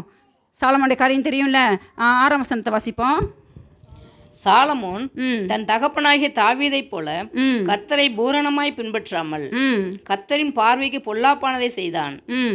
அப்பொழுது சாலமோன் எருசலேமுக்கு எதிரான மலையிலே மோவாபியரின் அருவருப்பான காமேசுக்கும் அம்மோன் புத்திரின் அருவருப்பாகிய மோலோகுக்கும் மேடையை கட்டினான். இப்படியே தங்கள் தேவர்களுக்கு தூபம் காட்டி பலியிடுகிற அந்நிய ஜாதியரான தன் ஸ்திரீகள் எல்லாருக்காகவும் செய்தான். பாருங்க, சாலமோன் கத்தெடுக்க ஆலயத்தை கட்டினவன். அவன் கட்டின ஆலயத்தில் தேவனுடைய மகிமை என்னாச்சு? 1000 சர்வாங்க தகன பலிகளை செலுத்தும்போது கத்தர் அவ்வளோ மகிமையாக ஆண்டவர் இறங்கி வந்தார். அதே சாலமோன் தான் அந்நிய ஸ்திரீகள் மேலே ஆசை வைத்து அவரோட ஐக்கியமாக இருந்ததுனால இப்போ அவர் என்ன செஞ்சிட்டாரு? அந்நிய தேவர்களுக்கு விக்கிரகங்களுக்கு பார்த்தீங்கன்னா வந்து மேடைகளை கட்டினான்னு சொல்லியிருக்கு. அப்போ பாருங்கள், அந்த ஐக்கியம் அவனை எந்த அளவுக்கு பின்மாற்றத்துக்குள்ளே கொண்டு போயிருக்கணும். தேவன் அவனுக்கு வந்து பார்த்தீங்கன்னா தரிசனமாகி கத்தர் பேசுகிறாரு. நீங்கள் அதை தொடர்ந்து நீங்கள் வாசித்தீங்க அப்படின்னா 9ஆம் வசனம். ஆகையால் இஸ்ரவேலின் தேவனாகிய கத்தர் சாலமோனுக்கு 2 விஷயம் தரிசனமாகி அந்நிய தேவர்களை பின்பற்ற வேண்டாம் என்று கட்டளையிட்டிருந்தும் அவன் கத்தரை விட்டு தன் இருதயத்தை திருப்பி. பாருங்க, தேவன் சாலமோனுக்கு அதுக்கப்புறம் 2 விஷயம் தரிசனமாகி கத்தர் எச்சரிக்கிறாரு. நீ அந்நிய ஸ்திரீகள் என்ன செய்ய வேண்டாம், அந்நிய தேவர்களை பின்பற்ற வேண்டாம் கட்டளையிட்டு இருந்தோம். அவன் என்ன செஞ்சான்? கத்தரை விட்டு தன் இருதயத்தை திருப்பி. பாருங்க, சாலமோனுக்குள்ள எவ்வளோ பெரிய ஒரு வீழ்ச்சி. கத்தருக்கு மகிமை ஆலயத்தை கட்டினவன், கத்தருடைய மகிமை அதில் இறங்குச்சு. தேவன் தரிசனமாகி விசேஷத்தை ஞானத்தை கத்தர் கொடுத்தாரு. இப்படிப்பட்டவனுடைய ஐக்கியம் வந்து தவறானவர்களோட இருந்ததுனால இப்போ அவனுக்குள்ள எவ்வளோ பெரிய ஒரு பின்மாற்றம் பாருங்க. புரியுதா உங்களுக்கு? அவ்வளோ சாலமோன் யார்? ஒரு ராஜா, ஒரு ஞானி. அவனாலேயே ஸ்டாண்ட் பண்ண முடியல அப்படின்னா நம்ம ஸ்டாண்ட் பண்ணிடுவோமா? நம்மளால் நிற்க முடியுமா? தேவன் அதாவது ரட்சிக்கப்படாதவர்களோடு கூட ஐக்கியமாக இருந்துட்டு நம்மளால் பரிசுத்தமாக வாழ முடியுமா? எத்தனை பேர் வாழ முடியும்னு சொல்கிறீங்க? எபிரேயர் 11ஆம் அதிகாரத்தில் பார்த்தீங்கன்னா விசுவாச வீரர்களை குறித்து ஒரு பெரிய பட்டியலே போடப்பட்டிருக்குது. அதில் நீங்கள் நல்லா வாசித்து பாருங்கள். சாலமோனுடைய பேர் அதில் இல்லை. இருக்கா இல்லையா? சரி, ஒரு டெஸ்ட்டு இன்றைக்கி வீட்டில் போய் ஒரு ஹோம்ஒர்க், ஒரு அசைன்மெண்ட்டு வீட்டில் போய் பாருங்கள். சாலமோனுடைய பேர் அதில் இருக்கா இல்லையான்றதை போய் பாருங்கள். சாலமோன் பேர் அதில் என்ன செய்யாது? வராது. சிம்சோன் பேர் கூட வந்திருக்கும். சிம்சன் கூட விழுந்து போய் திரும்ப பார்த்தீங்கன்னா அவன் வந்து மனம் திரும்பும்போது சிம்சன் பேர் கூட வரும். அதில் சாலமோனுடைய பேர் இல்லை. சரியா? பரலோகம் போயிருக்க மாட்டாரா? அது நமக்கு தெரியாது, நமக்கு தேவையில்லை. நம்ம போகணும். எத்தனை பேர் போகணும்னு நினைக்கிறீங்க? அப்போ நம்ம என்ன செய்யணும்? பரிசுத்தமாகுதல தேவ பயத்தோடு பூரணப்படுத்த கடவுள். எப்படி நம்ம பூரணப்படுத்துறது? இதை வந்து ஆண்டவர் சொல்லிட்டாரு, நம்மை சுத்திகரித்து கொண்டு. இதை தேவன் செய்கிற காரியம் இல்லை, இது யார் தான் செய்யணும்? நம்ம தான் செய்யணும். எப்படி நம்ம செய்யணும்? ஒவ்வொரு நாளும் பார்த்தீங்கன்னா நம்முடைய மாம்சத்தை, நம்மளுடைய சரீரத்தை தேவனுடைய பலிபீடத்தில் அர்ப்பணிக்கணும். எனக்கு ஆண்டவர் இதை கற்றுக் கொடுத்தாரு. ஒவ்வொரு நாளும் நம்ம காலையில் எந்திரிக்கும் போது நம்ம என்ன செய்யணும் அப்படின்னா, என்னுடைய அவயவங்களை நீதியின் ஆயுதங்களாக தேவனுக்கு அடிமையாக ஒப்பு கொடுக்கிறேன். இந்த வார்த்தை வசனம் இருக்குது நமக்கு. சரியா? நீதியின் ஆயுதங்களாக தேவனுக்கு அடிமையாக ஒப்பு கொடுக்கிறேன். ஒவ்வொரு நாளும் நம்முடைய அவயவங்களை நம்ம தேவனுடைய பலிபீடத்தை நம்ம அர்ப்பணித்தோம் அப்படின்னா நம்மளால் வந்து பரிசுத்தமாக வாழ முடியும். நமக்கு அதான இப்போ பிரச்சனை. கண்ட வாயை கண்ட்ரோல் பண்ண முடியல. இதை பார்க்கக்கூடாதுன்னு நினைக்கிறேன், பார்த்துடுறேன். அதை கேட்கக்கூடாதுன்னு நினைக்கிறேன், கேட்குறேன். இதை பேசக்கூடாதுன்னு நினைக்கிறேன், பேசுகிறேன். இதான் நம்ம பிரச்சனையாக இருக்குது. ஆமாவா இல்லையா? இதான் நம்மளுடைய பிரச்சனை. இப்போ இந்த பிரச்சனை மாறணும் அப்படின்னா ஒவ்வொரு நாளும் அதிகாலமே எழுந்து நம்மளுடைய ஒவ்வொரு அவயவங்களையும் நம்ம தேவனுடைய பலிபீடத்தில் அர்ப்பணித்து ஜெபிச்சோம் அப்படின்னா அந்த நாளில் அந்த சோதனையை ஜெயிக்கக்கூடிய பலன் நமக்கு கிடைக்கும். அப்போ டெய்லி வேணும்னா டெய்லி என்ன செய்யணும்? ரோமர் 6:19. உங்கள் மாம்ச பலவீனத்தை நிமித்தம் மனுஷர் பேசுகிற பிரகாரமாய் பேசுகிறேன். அக்கிரமத்தை நடப்பிக்கும்படி முன்னே நீங்கள் உங்கள் அவயவங்களை அசுத்தத்துக்கும் அக்கிரமத்துக்கும் அடிமைகளாக ஒப்பு கொடுத்தது போல இப்பொழுது பரிசுத்தமானதை நடப்பிக்கும்படி உங்கள் அவயவங்களை நீதிக்கு அடிமைகளாக ஒப்பு கொடுங்கள். நீதிக்கு அடிமையாக அந்த அவயவங்கள் ஒவ்வொன்றையும் தேவ பிள்ளைகள் இதை நம்ம கட்டாயம் செய்யணும். அதிகாலமே எழுந்து ஜெபிக்கும் பொழுது நம்முடைய அவயவங்கள் அன்று என் கண்களை ஒப்பு கொடுக்கிறேன், செவி நமக்கு விசேஷமாக நம்மளுடைய பலவீனம் எதில் இருக்குங்கிறது நமக்கு தெரியுமா தெரியாதா? எனக்கு கண்ணு தான் பலவீனமாக இருக்குது, இதை பார்க்கக்கூடாதுன்னு நினைக்கிறேன், பார்த்துறேன் அப்படின்னா நம்மளோட கண்கள் அதிகமாக தேவ சமூகத்தில் ஒப்பு கொடுக்கணும். வாய் தான் எனக்கு பலவீனமாக இருக்குது அப்படின்னா நான் என்ன செய்யணும்? ஒப்பு கொடுக்கணும். இப்படி ஒவ்வொரு நாளும் நம்ம அதிகாலமே நம்மளுடைய அவயவங்களை தேவ சமூகத்தை நம்ம ஒப்பு கொடுத்து ஜோமனோன்னா அன்னைக்கு அதை ஜெயிக்கக்கூடிய கிருபை பலன் கிடைக்கும். என்னைக்கு ஒப்பு கொடுத்தோமோ அன்னைக்கு. அப்போ கடைசி வரைக்கும் நம்ம அந்த பரிசுத்தத்தை நம்ம பூரணமாகணும்னா அப்போ டெய்லி என்ன செய்யணும்?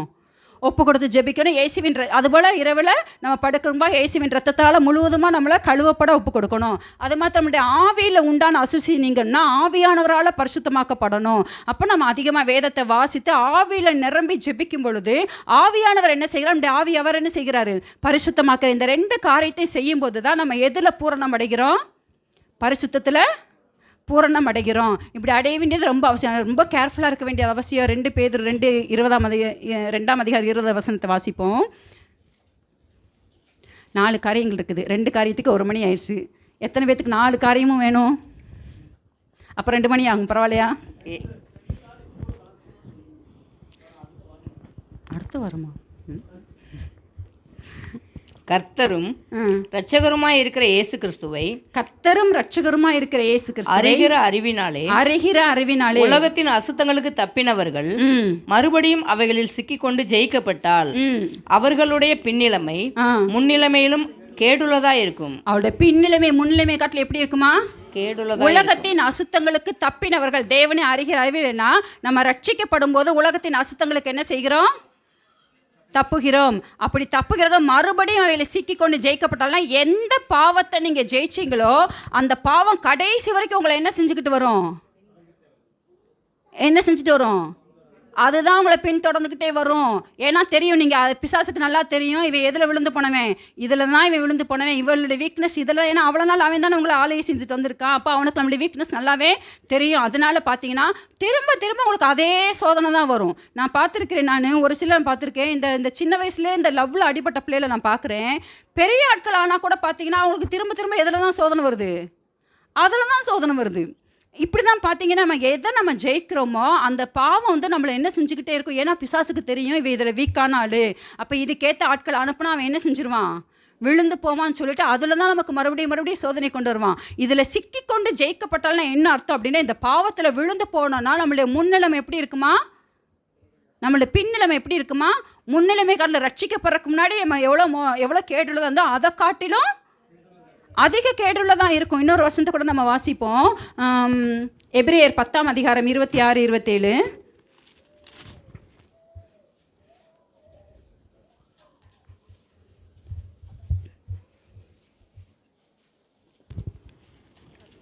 எபிரேயர் 10 சத்தியத்தை அறியும் அறிவை அடைந்த பின்பு சத்தியத்தை அறிகிற அறிவை அடைந்த பின்பு நாம் மனப்பூர்வமாய் பாவம் செய்கிறவர்களாய் இருந்தால். நான் எப்படி பாவம் செய்கிறவங்க?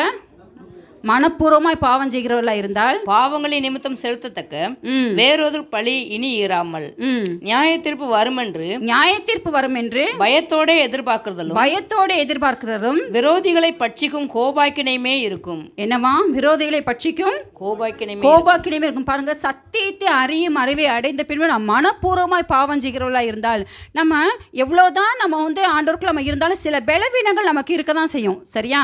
நம்ம வந்து அப்படியே 100% வந்து நான் பரிசுத்தமான அந்த பூமியில் நம்ம வாழ முடியாது. சில பலவீனங்கள் நமக்கு வரத்தான் செய்யும். அதுக்கு தான் ஆண்டவர் ஏற்கனவே அந்த பலவீனத்தை மேற்கொள்றதுக்கு தான் ஆண்டவர் என்ன சொல்லியிருக்காரு? ஒவ்வொரு நாளும் நம்மளுடைய அவயவங்களை பலிபீடத்தில் அர்ப்பணிக்கணும், இயேசுவின் ரத்தத்தால் கழுவப்படணும், ஆவியில் நிரம்பி ஜெபிக்கும்போது ஆவியானவர் பரிசுத்தமாக. இதுதான் வந்து ப்ராசஸிங்.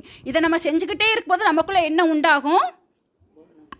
பூரண பரிசுத்தத்தில் ஒரு பூரணம் உண்டாகும். அப்போது 100% நம்மளை இது அண்டர்லைன் பண்ண வேண்டிய வேர்டு என்ன அப்படின்னா, நம்ம சத்தியத்தை அறிந்த பின்பு மனப்பூர்வமாக பாவம் செய்கிறவங்களா இருந்தோம் அப்படின்னா இனி வேறொரு பலி இல்லை.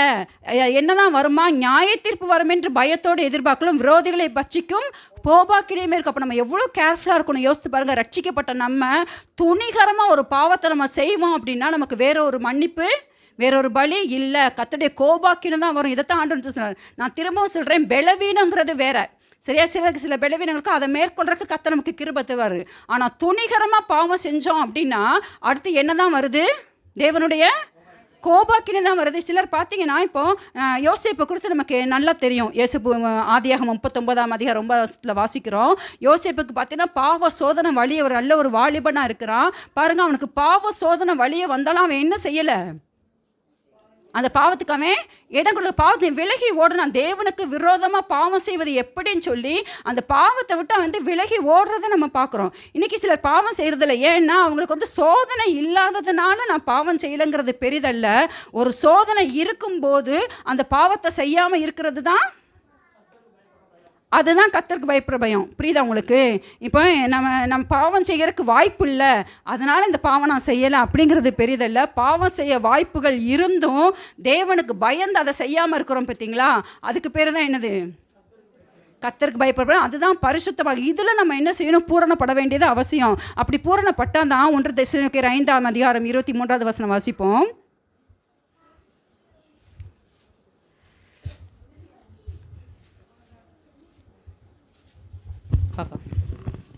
சமாதானத்தின் தேவன் தாமே உங்களை முற்றிலும் பரிசுத்தமாக்குவாராக.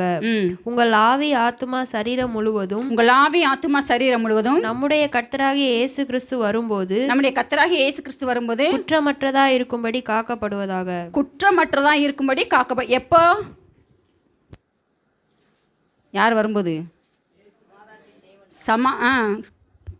வாசிப்பா. சமாதானத்தின் தேவன் தாமே உங்களை முற்றிலும் பரிசுத்தமாக்குவாராக. உங்கள் ஆவி ஆத்துமா சரீரம் முழுவதும் நம்முடைய கர்த்தராகிய இயேசு கிறிஸ்து வரும்போது. எப்பவா? நம்முடைய கர்த்தராகிய இயேசு கிறிஸ்து வரும்போது குற்றமற்றதா இருக்கும்படி காக்கப்படுவதாக. அப்படி காக்கப்பட்டாதான் என்ன செய்யப்பட முடியும்? வருகையில எடுத்துக்கொள்ளப்பட முடியும். அதுதான் இந்த வசனம். கர்த்தராகிய இயேசு கிறிஸ்து வரும்போது ஆவி ஆத்துமா சரீரம் 3 எப்படிப்பட்டதா இருக்கணும்? குற்றமற்றதாக இருக்கணும். அப்படின்னா தான் கர்த்தருடைய வருகையில் நம்ம போக முடியும். அதனால தான் வெளிப்படுத்தல் 22ஆம் அதிகாரம் 11-12 நம்ம வாசிக்கிறோம். பரிசுத்தமாக இருக்கிறவன் இன்னும் பரிசுத்தமாக இருக்கணும். இப்போ புரியுதா உங்களுக்கு? பரிசுத்தத்தில் நமக்கு பூரணம் அவசியம். எப்போ அந்த பூரணம் அடையும் போது தான் கர்த்தருடைய வருகையில் நம்ம என்ன செய்யப்பட முடியும்? எடுத்துக்கொள்ளப்பட முடியும். 3வது ஒரு காரியத்தை நம்ம வாசிப்போம். 1 யோவான் 4ஆம் அதிகாரம் 17-18. 1வது ரட்சிப்பில் பூரணம், 2வது பரிசுத்தத்தில் பூரணம், 3வது 1 யோவான் 4:17-18. நியாய தீர்ப்பு நாளிலே நமக்கு தைரியம் உண்டாயிருக்கத்தக்கதாக அன்பு நம்மிடத்தில் பூரணப்படுகிறது. என்ன பூரணப்படுது? ஏனென்றால் அவர் இருக்கிற பிரகாரமாக நாமும் இவ்வுலகத்தில் இருக்கிறோம். அன்பிலே பயம் இல்லை. பூரண அன்பு பயத்தை புறம்பே தள்ளும். பாருங்க, இப்போ எதுல அடுத்து பூரணம் நமக்கு வேணும்? அன்பிலே பூரணம் வேணும். இந்த கிறிஸ்தவத்தினுடைய அடித்தளமே என்னதுதான்? அன்பு தான். ஆண்டவர் சொன்னாரு புதிய ஏற்பாட்டில் வரும்போது முதலாம் பிரதான கற்பனை என்னது? முதலாம் பிரதான கற்பனை, உன் முழு இருதயத்தோடும் தேவனிடத்தில் அன்பு கூறணும். இதற்கு ஒப்பா இருக்கிற 2ஆம் கற்பனை என்னன்னா, உன்னிடத்தில் அன்பு கூறுறது போல பிறனிடத்தில். இதில் வந்து நியாயப்பிரமாணம் முழுமையாக அடங்கிடுச்சுன்னு ஆண்டவர் சொல்லியிருக்கிறாப்போ, ஒரு கிறிஸ்தவத்தினுடைய அடித்தளமே என்னது தான்? அன்பதை நீங்கள் பார்த்துருக்கலாம். ஜென்ரலாகவே எல்லாத்துக்குள்ளே ஒரு கான்செப்ட் இருக்குது. என்ன அப்படின்னா, கிறிஸ்தவங்கன்னா அவங்க எப்படிப்பட்டவங்களா இருப்பாங்க?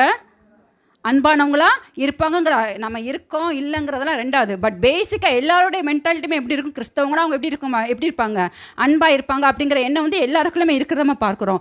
இப்போ இந்த அன்பில் நம்ம என்ன செய்யணும்? அன்புனா என்னன்னா, ஏதோ ஒன்று அன்பு குறைனா ஏதோ ஒன்று கொடுக்கறது. சும்மா அன்பு குறை வாயில் அல்வாக்குன்றதல்ல. அன்பு குறைனா கிவிங் சம்திங், ஏதோ ஒன்று கொடுக்கறது பேர் தான் அன்பு.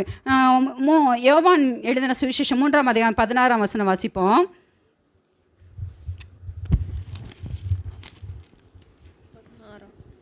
தேவன் தம்முடைய ஒரே பேரான குமாரனை விசுவாசிக்கிறவன் எவனோ அவன் கெட்டு போகாமல் நித்திய ஜீவனை அடையும்படிக்கு அவரை தந்தருளி இவ்வளவாய் உலகத்தில் அன்பு. பாருங்க, தேவன் என்ன செய்கிறாரு? அவருடைய குமாரனாக இயேசுவை இந்த உலகத்துல தந்தருளி இவ்வளவாய் அன்பு கூர்ந்தார். சும்மா அன்பு கூர்ந்தாருன்னா வாயில சொல்லிட்டு இருக்கல, தன்னுடைய சொந்த குமாரன் அவர் என்ன செஞ்சாரு? நமக்காக எதுக்காக கொடுத்தாரு? ஜாலியாக வச்சு விளையாடுறதுக்கு அனுப்புனாரு. யோசித்து பாருங்க, உலகத்தின் பாவத்தை சுமந்து தீர்க்கக்கூடிய ஒரு தேவ ஆட்டுக்குட்டியா தன்னுடைய சொந்த குமாரன பிதாவாகிய தேவன் என்ன செஞ்சாரு? அனுப்புனாரு. அப்படிதான் அவர் அன்பு கூர்ந்தார். இயேசுவும் நம்ம இடத்துல எப்படி அன்பு கூர்ந்தாரு? தம்முடைய ஜீவனையே கொடுத்து அன்பு கூர்ந்தார். அப்போ அன்புங்கிறதுனாலே என்னது? கிவ் சம்திங், ஏதோ ஒன்று நம்ம கொடுக்கணும். இதில் வந்து இந்த அன்பில் நம்ம என்ன செய்யணும் அப்படின்னா, பூரணப்பட வேண்டியது அவசியம். ஒரு வசனத்தை நம்ம வாசிப்போம். 1 யோவான் 3ஆம் அதிகாரம் 17-18 வாசிங்களேன். 1 யோவான் 3 ஒருவன் இவ்வுலக ஆஸ்தி உடையவனாயிருந்து தன் சகோதரனுக்கு குறைச்சல் உண்டென்று கண்டு தன் இருதயத்தை அவனுக்கு அடைத்து கொண்டால் அவனுக்குள் தேவ அன்பு நிலைத்து கொள்கிறது எப்படி? என் பிள்ளைகளே, வசனத்தினாலும் நாவினாலும் அல்ல, கிரியையினாலும் உண்மையினாலும் அன்பு கூற கடவோம். இது சிம்பிளா நம்ம ஸ்லாங்க்ல சொல்லணும் அப்படின்னா, வாயில அல்வா கிண்டாத, அதை எதுல காமி? செய்கையில காமி. அதுதான் வசனம் டீசெண்டாக போட்டிருக்காங்க. வசனத்தினாலும் நாவினாலும் அல்ல, கிரியினாலும் உண்மையில அன்பு ஒரு கடவுனா எதில்? ஒருவன் இவ்வுலக ஆஸ்தி உடையவனா இருந்து ஒரு நல்ல ஒரு உலக ஆஸ்தினா நம்ம நினைப்போம், நாங்கள் எங்களுக்கே அது பத்தலை, நமக்கு வர்றது பத்தலை அப்படின்னு. அப்படியெல்லாம் 3 நேரம் சாப்பிட்றோம்ல, அதில் யாருக்கும் குறை இருக்கா? சாப்பாட்டுக்கு அனிதர சாப்பாட்டுக்கு அப்படி யாருக்கும் ஆண்டர் நம்ம மேலே வைக்கல. இப்போ பாருங்கள், இந்த இடத்துல நம்ம பார்க்குறோம், ஒரு வந்து உலக ஆஸ்தி உடையவனாக இருந்து தன் சகோதரனுக்கு குறைச்சல் உண்டு கண்டு தன் இருதயத்தை அவனுக்கு அடைத்து கொண்டால் அவனுக்கு தேவ அன்பு நிலை கொள்கிறது எப்படி? நல்ல ஐஸ்வரனாக இருக்கான், வசதியாக இருக்கிறான், ஆனால் கூட பிறந்த ஒருத்தவங்க கஷ்டப்பட்டு கொண்டு இருக்கிறாங்க, அவங்களுக்கு உதவி செய்யாதபடி தன்னுடைய இருதயத்தை ஒருத்தன் அடைச்சிக்கிட்டு அவன்கிட்ட என்ன இல்லைன்னு அர்த்தம்? அன்பு இல்லை. இதை பார்த்தா நமக்குள்ள ஒரு திருப்தி வரும். இவ்வுலக ஆஸ்தி உடையவனாக இருந்து அது இந்த ஆஸ்தி இருக்கிறவனு தான் நமக்கு இல்லை அப்படின்னு தான் நம்ம நினைப்போம். 3 நேரம் நம்ம சாப்பிட்றோம்ல, நல்லா உடுத்துறோம்ல, ஏதோ நினச்சதை செய்கிறோம்ல, நம்ம இந்த அளவுக்கு அதை கத்திரம்ல என்ன செஞ்சுருக்கிறாரு ஆசை. அப்போ இதுக்கும் கீழானவங்க எவ்வளோ பேர் இருக்கிறாங்க யோசித்து பாருங்கள். நீங்கள் மற்றவங்களுக்கு போக வேண்டாம், நம்ம கூட பிறந்தவங்களே இப்படிப்பட்ட யாராவது இருப்பாங்கன்னா அவங்களுக்கு நம்ம என்ன செய்யணும்? கட்டாயமா உதவி செய்யணும். அப்படி உதவி செய்யும்போது அந்த அன்பில் நம்ம என்ன செய்கிறோம்? பூரணப்படும். இருதயத்தை நம்ம அடைத்து கொண்டோம் அப்படின்னா நமக்குள்ள தேவ அன்பு இல்லைன்னு அர்த்தம். அப்போ இதில் நமக்குள்ள ஒரு மனம் திரும்புதல் வர வேண்டியது ரொம்ப அவசியம். இன்னொரு வசனத்தை கூட நம்ம வாசிப்போம். அதே 1 யோவான் 4ஆம் அதிகாரம் 20-21. தேவனிடத்தில் அன்பு கூறுகிறேன் என்று ஒருவன் சொல்லியும் தன் சகோதரனை பகைத்தால் அவன் பொய்யன். தான் கண்ட சகோதரனிடத்தில் அன்பு கூறாமல் இருக்கிறவன் தான் காணாத தேவனிடத்தில் எப்படி அன்பு கூறுவான்? தேவனிடத்தில் அன்பு கூறுகிறவன் தன் சகோதரனிடத்திலும் அன்பு கூற வேண்டும் என்கிற இந்த கற்பனையை அவராலே பெற்றிருக்கிறோம். இந்த கற்பனையை அவராலே பெற்றிருக்கிறோம். புரியுதா? நான் என்ன சொல்ல வரேன்? புரியுதா உங்களுக்கு? இருதயத்தை நம்ம என்ன செய்யக்கூடாது? அடைக்கக்கூடாது. நம்மளை விட ஒருத்தவங்க கஷ்டப்படுறாங்க இருக்காங்கன்னு சொல்லி தெரிஞ்சா தேவ பிள்ளைகள் நம்மளுக்கு முடிஞ்ச உதவி அவங்களுக்கு கட்டாயமாக செய்யணும். இந்த அன்பில் இன்னொரு காரியமும் இருக்குது. லூக்கா 15ஆம் அதிகாரம் 11 24 வசனம் வரைக்கும் நம்ம வாசித்தோம் அப்படின்னா, ஒரு தகப்பனுக்கு 2 குமாரர்கள் இருந்தார்கள். இந்த சம்பவம் எல்லாத்துக்கும் தெரியும்ல இளையகுமாரன் சம்பவம். இளையகுமாரன், கேட்ட குமாரன், விதவிதமாக பேர் வச்சு படிச்சிருக்கோம் நம்ம சண்டே கிளாஸ்லேருந்து. எத்தனை பேத்துக்கு இந்த சம்பவம் நல்லா தெரியும்? அப்போ திரும்ப வாசிக்க வேண்டியது இல்லைல்ல. பாருங்கள், ஒரு தகப்பனுக்கு 2 குமாரர் இருந்தாங்க. அதில் இளையவன் வந்து தகப்பன்ட்ட என்ன கேட்குறா அப்படின்னா, எனக்கு வரக்கூடிய ஆஸ்தியை பங்கிட்டு எனக்கு கொடுத்துருங்க அப்படின்னு சொல்லி அவன் வந்து கேட்குறான். இந்த இளையகுமாரனுடைய நேச்சர் எப்படிப்பட்ட நேச்சர்? அவனுடைய சுபாவம் எப்படிப்பட்டதுன்னா, அவன் வந்து எப்படிப்பட்ட நேச்சர்?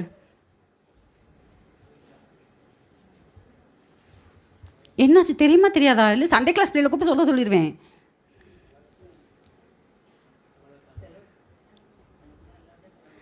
துன்மார்க்கமாக வாழ்கிற ஒரு மனுஷன். சரியா? இளையகுமாரன் எப்படிப்பட்டவனாக இருந்தான்? துன்மார்க்கம். அவன் கேட்குறான் பாருங்க,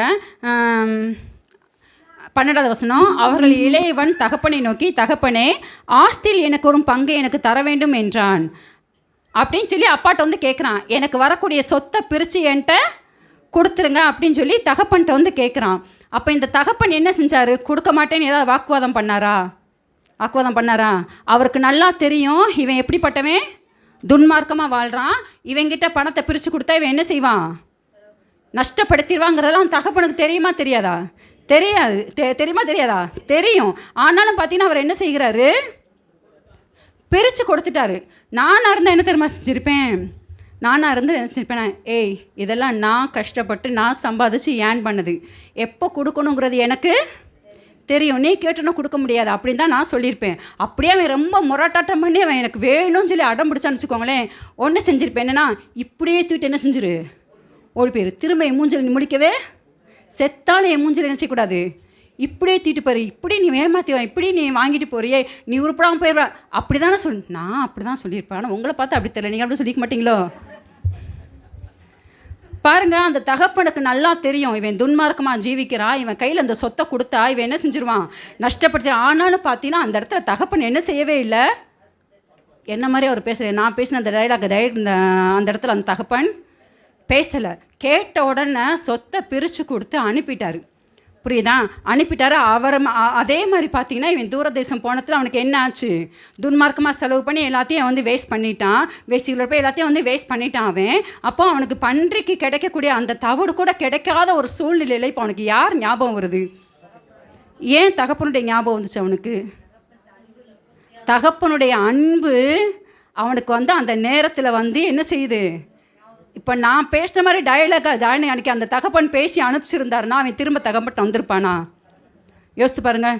இந்த ஆள் வாயில் விழுந்த மாதிரி ஆகிப்போச்சு, செத்தாலும் இங்கே சாகணுமையோடைய அங்கே என்ன செய்யக்கூடாது, அப்படி தான் அவன் முடிவெடுத்திருப்பான். ஆனால் இந்த தகப்பன் பாருங்கள், அவன் கேட்ட உடனே அந்த பங்கு அந்த தகப்பனுக்கு தெரிஞ்சு தான் அவர் கொடுக்குற. ஆனால் அவருக்கு என்னென்னா, ஒரு நாள் என் மகன் என்ன செய்வான், என்னுடைய அன்பை புரிந்து கொண்டு அவன் திரும்பி வருவான் அப்படிங்கிறதான அந்த ஒரு எண்ணத்தில் தான் தகப்பன் என்ன செஞ்சார், பிள்ளையை கேட்ட உடனே அவர் செஞ்சார், பிரித்து கொடுத்தாரு. அதன்படி வந்தானே வரலையா?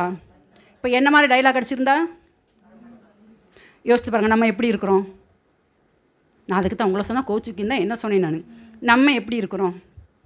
இதுதான் அன்பில் பூரணப்படுகிறது. புரியுதா உங்களுக்கு?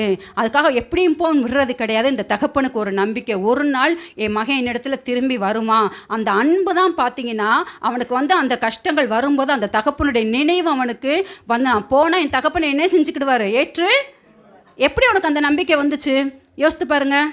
அப்போ அந்த அன்பு தான் வந்து அவனுக்குள்ள ஒரு நம்பிக்கை வந்துச்சு. என் தகப்பன் வீட்டில் வேலைக்காரங்களுக்கு கூட என் தகப்பன் பூர்த்தியாக சாப்பாடு கொடுக்குறாரு, நான் போனால் என் ஏற்றுக்கொள்ளுவார் அப்படிங்கிற எண்ணம் அவனுக்கு எப்படி வந்ததுன்னா அந்த தகப்பனுடைய அன்பு தான் அவனுக்கு அப்படிப்பட்ட எண்ணத்தை கொடுத்துச்சு. அந்த எண்ணம் தான் அவனை திரும்ப என்ன செஞ்சிச்சு, கொண்டு வந்துச்சு.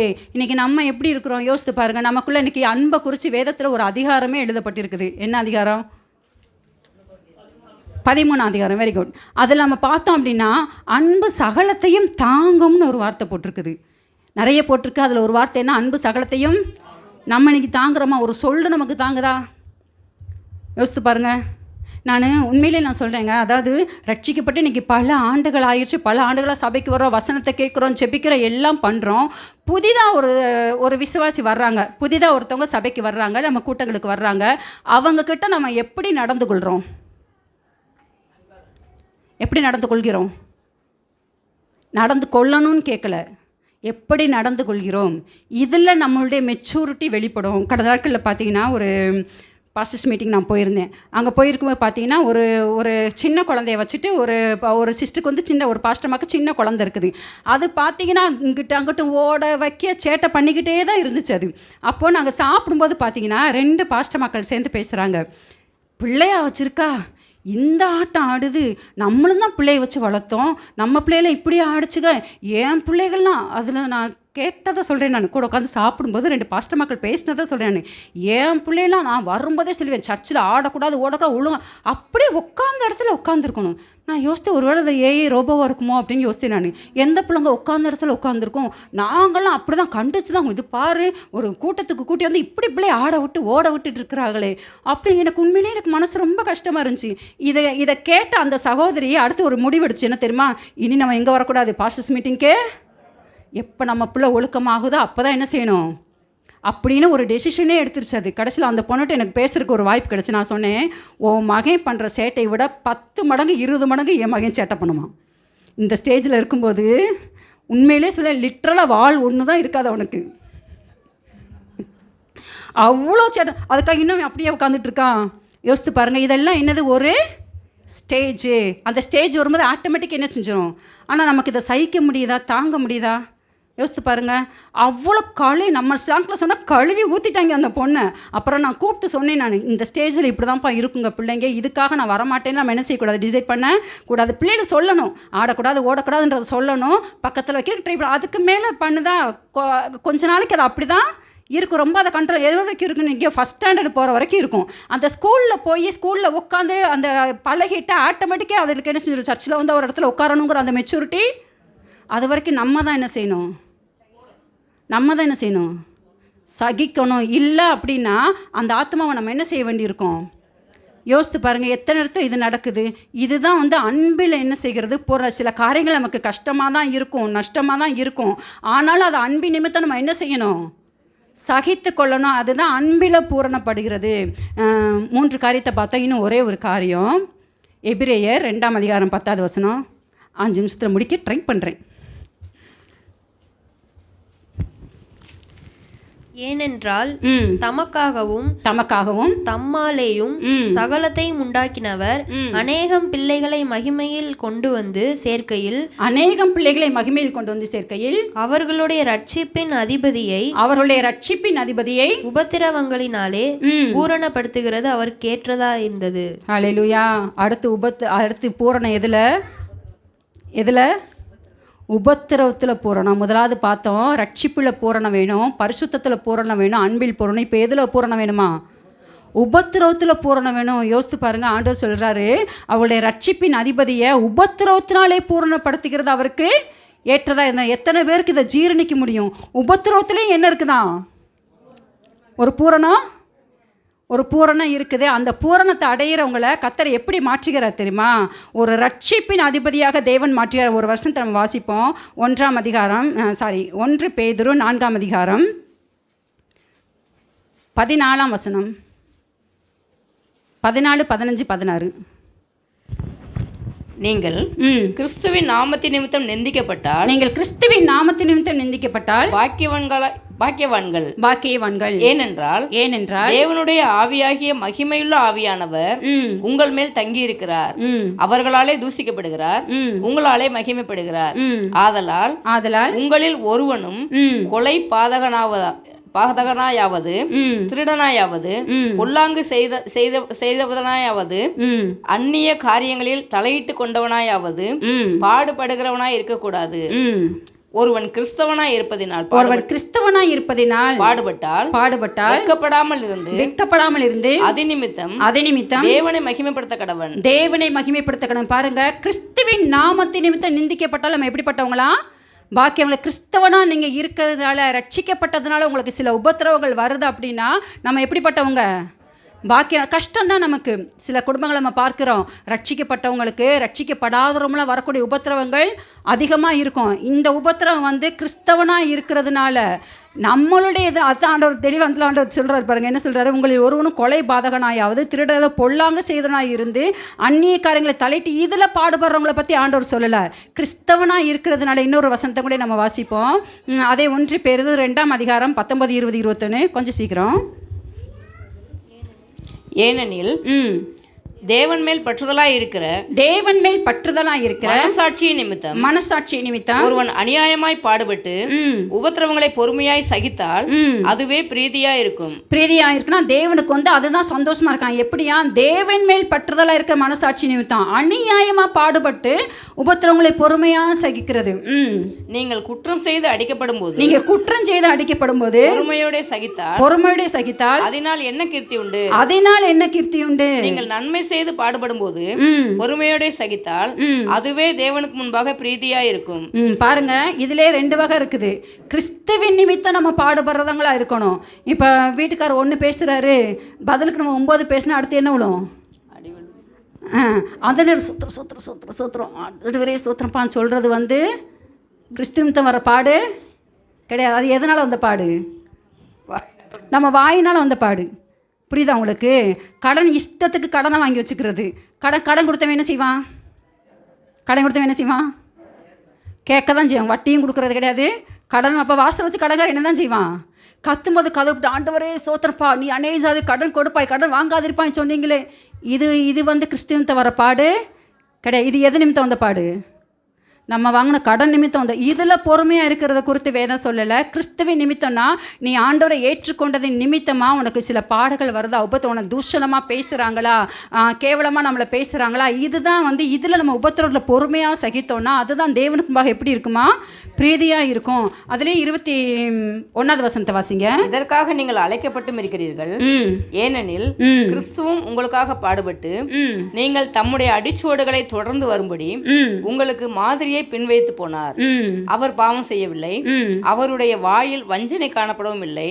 அவர் வையப்படும் போது பதில் வையாமலும் பாடுபடும் போது பயமுறுத்தாமலும் நியாயமாய் தீர்ப்பு செய்கிறவருக்கு தம்மை ஒப்புவித்தார். பாருங்க, இயேசு ஏதாவது தவறு செய்தாரா? யோசித்து பாருங்க, இல்லை. ஆனால் அவர் அநேக பாடுகள் உபத்திரவங்களை அனுபவித்தார். எதுக்காக அனுபவித்தார்?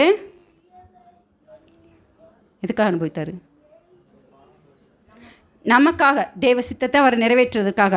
பாருங்க, அவர் வையப்படும்போது பதில் வையில, பாடுபடும்போது பயம். நான் யார் தெரியுமா, நான் தேவனுடைய குமாரன், நான் நினச்சா பிதா இப்போவே ஒரு லேகியோன்னு அனுப்பிடுவேன். அப்படிலாம் ஆண்டவர் என்ன செய்யலை, பயமுறுத்தலை. அவர் பொறுமையாக சகித்தார். இப்படி சகித்ததுனால தான் வேதம் வந்து அவரை என்ன சொல்கிறாரு, ஆண்டவர் என்ன சொல்கிறாரு, ஒரு ரட்சிப்பின் அதிபதியாக கத்த வைத்தேன். கடந்த நாட்களில் பார்த்தீங்கன்னா ஒரு சில காரியங்களுக்காக நாங்கள் ஜெபித்தோம். சில பிரச்சனைகள் வந்து கண்டினியூ ஆகிறத நாங்கள் பார்த்தோம். வாழ்க்கையில் பல ஆண்டுகளாக பார்த்திங்கன்னா ஒரு சில பாடுகள், ஒரு சில பிரச்சனைகள் வந்து கண்டினியூ ஆகிறத பார்த்தோம். அப்போ அந்த காரியத்துக்காக பார்த்திங்கன்னா நாங்கள் தேவ சமூகத்தை அங்கே காத்திருந்து ஜெபம் பண்ணும்போது ஆண்டவர் வந்து ஒரு காரியத்தை கத்தர் பேசினார். என்ன அப்படின்னா,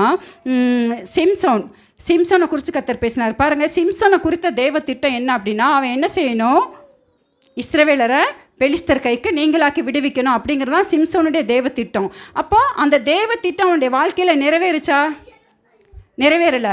ஏன் அப்படின்னா, சிம்சோன் வந்து என்ன செஞ்சான் அப்படின்னா, சிம்சோனுடைய கதைகள் நமக்கு எல்லாமே, சிம்சோனுடைய சம்பவம் எல்லாத்துமே தெரியும். அவன் ஒரு ஜெபம் பண்ணுறான், ஒரு விஷயம் என்னை நினைத்தருளும் அப்படின்னு சொல்லிட்டு, என்னுடைய ஜீவன் இந்த பெலிஸ்தரோடு என்ன செய்ய கடவுது, மடிய கடவுது அப்படின்னு சொல்லி அவன் வந்து சொல்கிறான். பாருங்கள், அவனே வந்து அவனுடைய லைஃப் என்ன செஞ்சுக்கிட்டான், முடிச்சுக்கிட்டான்.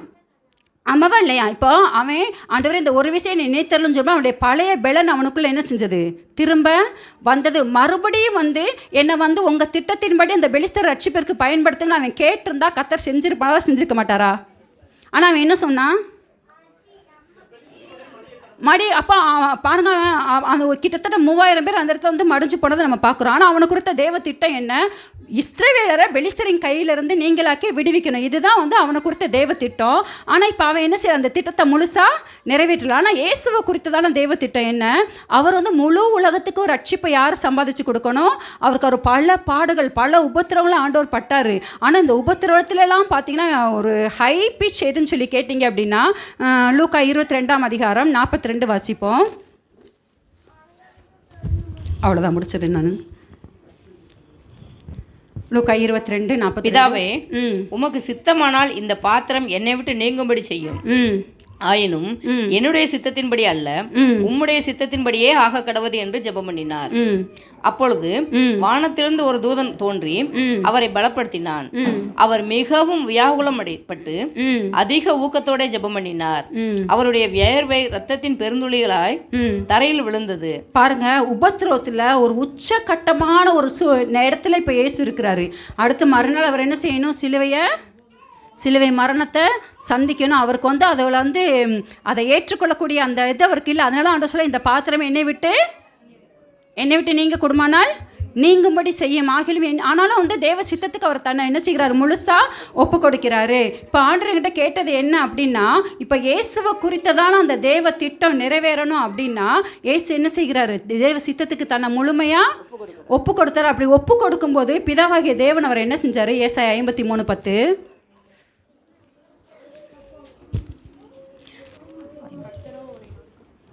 கர்த்தரோ அவரை நொறுக்க சித்தமாகி அவரை பாடுகளுக்கு உட்படுத்தினார். போதும் பாருங்க, இந்த இடத்துல இயேசு கிறிஸ்து தன்னை பிதாவுக்கு முழுமையாக ஒப்பு கொடுக்க, இந்த பாத்திரம் விட்டு நீங்கள் கொடுமாலும் நீங்கபடி செய்யும் ஆகிலும் என் சித்தத்தின்படி இல்லை உங்கள் சித்தத்தின்படி ஆகட்டும் சொல்லும்போது பிதாவாகிய தேவனார் என்ன செஞ்சாராம், நொறுக்க சித்தமாகி அவரை என்ன செஞ்சார், பாடுகளுக்கு உட்பட்ட கஷ்டம்தான். இதுதான் உபத்திரவத்தினுடைய ஒரு பூரணம். எதுக்காக பிதாவாகிய தேவன் அப்படி செய்தார், அப்படி செய்யும் பொழுது தான் அந்த ரட்சிப்பின் திட்டம் என்ன செய்யும், நிறைவேறும். எத்தனை பேர் உங்களை குறித்த ரட்சிப்பின் திட்டம் நிறைவேறணும்னு நினைக்கிறீங்க, யோசித்து பார்க்க. இப்போ இந்த உபத்திரவம் என்ன செய்யணும், பூரண பண்ண ஆர்டர் என்கிட்ட பேசின காரியம் என்ன அப்படின்னா, பாடுகள் உபத்திரவம் சகிக்க முடியல, எனக்கு இதை எடுத்துருங்கன்னு எடுத்துடுறேன். ஆனால் சிம்சோனை போல் அந்த திட்டம் வாழ்க்கையில் என்ன செய்யாது, முழுமை அடையாது. ஆனால் ஏசு என்ன செஞ்சார், அவருக்கும் கஷ்டமாக தான் இருந்துச்சு, இந்த பாத்திரம் விட்டு நீங்கட்டும் சொன்னார். ஆனால் பிதாவின் சித்தத்துக்கு அவர் ஒப்பு கொடுத்தாரு. ஒப்பு கொடுக்கும்போது இயேசுவை குறித்த தேவ திட்டம் என்ன செஞ்சிச்சு, நிறைவேறுச்சு. இதே கொஸ்டின் தான் இப்போ உங்களுக்கு முன்பாக வைக்கிறேன். எத்தனை பேர் உபத்திரவத்தில் பூரணத்துக்கு ஒப்பு கொடுக்குறீங்க, நீங்கள் யோசித்து பாருங்கள். அந்த உபத்திரவம் பூரணம் அடையும் போது கர்த்தர் நம்மளை எப்படி மாற்றுகிறாருன்னா ஒரு ரட்சிப்பின் அதிபதியாக மாற்றுகிறாரு. நம்மளை கொண்டு தேவன் சிலரை ரட்சிக்கணும் அப்படின்னா அந்த உபத்திரவத்தின் பாதையில் நம்ம கடந்து வர வேண்டியது அவசியம். அது எந்த உபத்திரவம்? கிறிஸ்துவின் நிமித்தம் வரக்கூடிய நிந்தை, கிறிஸ்துவின் நிமித்தம் வரக்கூடியதான அவமானம், இதுதான் உபத்திரவம். இந்த உபத்திரவத்தை நீங்கள் பூரணத்துக்கு நீங்கள் ஒப்பு கொடுத்தீங்க அப்படின்னா எப்படி இயேசுவின் மூலமாக முழு உலகத்துக்குமே ஒரு ரட்சிப்பு கிடைத்ததோ அதுபோல் உங்களை கொண்டு ஒரு கூட்ட ஜனத்தை கர்த்தர் என்ன செஞ்சுவார்? எத்தனை பேர் விசுவாசிக்கிறீங்க? ஆண்டவர் என்ன சொன்ன காரியம் என்ன அப்படின்னா, ஒரு நிமிஷம் திரும்பி பாரு, இத்தனை ஆண்டுகள் இதை கடந்து வந்தியே, எப்படி வந்தோம்? எப்படி வந்தோம்? அக்கினியில் நடந்து வந்தோம் பாட முடியுமா? ஆனால் வந்தோம், அக்கினியில் தான் வந்தோம், தண்ணீரில் தான் வந்தோம். ஆனால் எதுவும் நம்மளை சேதப்படுத்தாதபடி யார் பாதுகாத்தா? ஆண்டவர் கேட்டார், இவ்வளோ கடந்து வந்துட்ட, இது வரைக்கும் உன்னை பாதுகாத்து, இனி கொஞ்சம் தூரம் இதிலே கர்த்தர் பாதுகாக்க இது வரைக்கும் காத்த கிருபை அப்படின்ட்டு அதை தான் சொன்னார். வேண்டான்னு சொன்னேன்னா எடுத்துடுறேன், ஆனால் ஒப்பு கொடுத்த அப்படின்னா இது வரைக்கும் காத்த கிருபை இனியும் உன்னை பாதுகாத்து நடத்தும், உன்னை கொடுத்த திட்டம் நிறைவேறும்னு ஆண்டவர் பேசுகிறார். அன்னைக்கு தான் கர்த்தர் இந்த செய்தியை கொடுத்தாரு. இன்றைக்கி ஆண்டவர் உங்களுக்கு சொல்லக்கூடியதும் அதுதான். நமக்கு உபத்திரவம் தான், பாடுகள் கஷ்டமாக தான் இருக்குது. ஆனால் கர்த்தருடைய கிருபை, இங்கே யோசித்து பாருங்கள், திரும்பி பாருங்களேன், இவ்வளவு நம்ம எப்படி கடந்து வந்தோம், இவ்வளவு நமக்கு வந்துச்சு. ஆனால் இதில் கர்த்தர் பாதுகாத்தார். இன்னும் கொஞ்சம் காலம், ஒரு வசனத்தை நம்ம வாசிப்பு முடிப்போமா? 1 பேதுரு 5ஆம் அதிகாரம் 10வது வசனம்.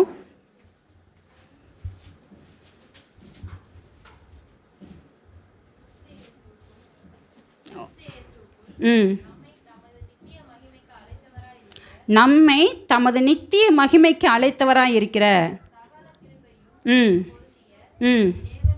சகல கிருபையும் பொருந்திய தேவன் தாமே கொஞ்ச காலம் பாட அனுபவிக்கிற உங்களை சீர்படுத்தி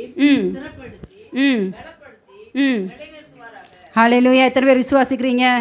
ஹல்லேலூயா. கிறிஸ்து பாருங்க, ஒவ்வொரு வேர்டும் எவ்வளோ முக்கியம். கிறிஸ்து இயேசுவுக்குள் நம்மை தமது நித்திய மகிமைக்கு அழைத்தவராய் இருக்கிற சகல கிருபையும் பொருந்திய தேவன் தாமே கொஞ்ச காலம் பாட அனுபவிக்கிற உங்களை சீர்படுத்தி ஸ்திரப்படுத்தி பலப்படுத்தி நிலை நிறுத்துவார். இந்த பாடு நமக்கு எவ்வளோ காலம்தான்?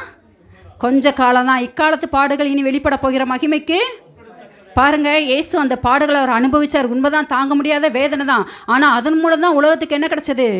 நித்திய மீட்பு கிடச்சது. அநேகரை அவருக்கு பங்காக கொடுப்பேன் ஆண்டவர் சொன்னார். அப்போ இந்த நாளில் நம்ம ஒப்பு கொடுக்க வேண்டியது சிம்சோனை போல் அல்ல. நம்மளுடைய திட்டம் என்ன செய்யணும்? வாழ்க்கையில் ரட்சிப்பின் திட்டம் நிறைவேறணும்னா உபத்திரவத்தில் நமக்கு என்ன வரணும்? ஒரு பூரணம் வரணும். இப்படி பூரணம் வரும்போது தான் இன்னும் ஒரே ஒரு வசனத்தை வாசிப்போம். எபிரேயர் 12ஆம் அதிகாரம் 22, 23. எபிரேயர் 12, 22, 23.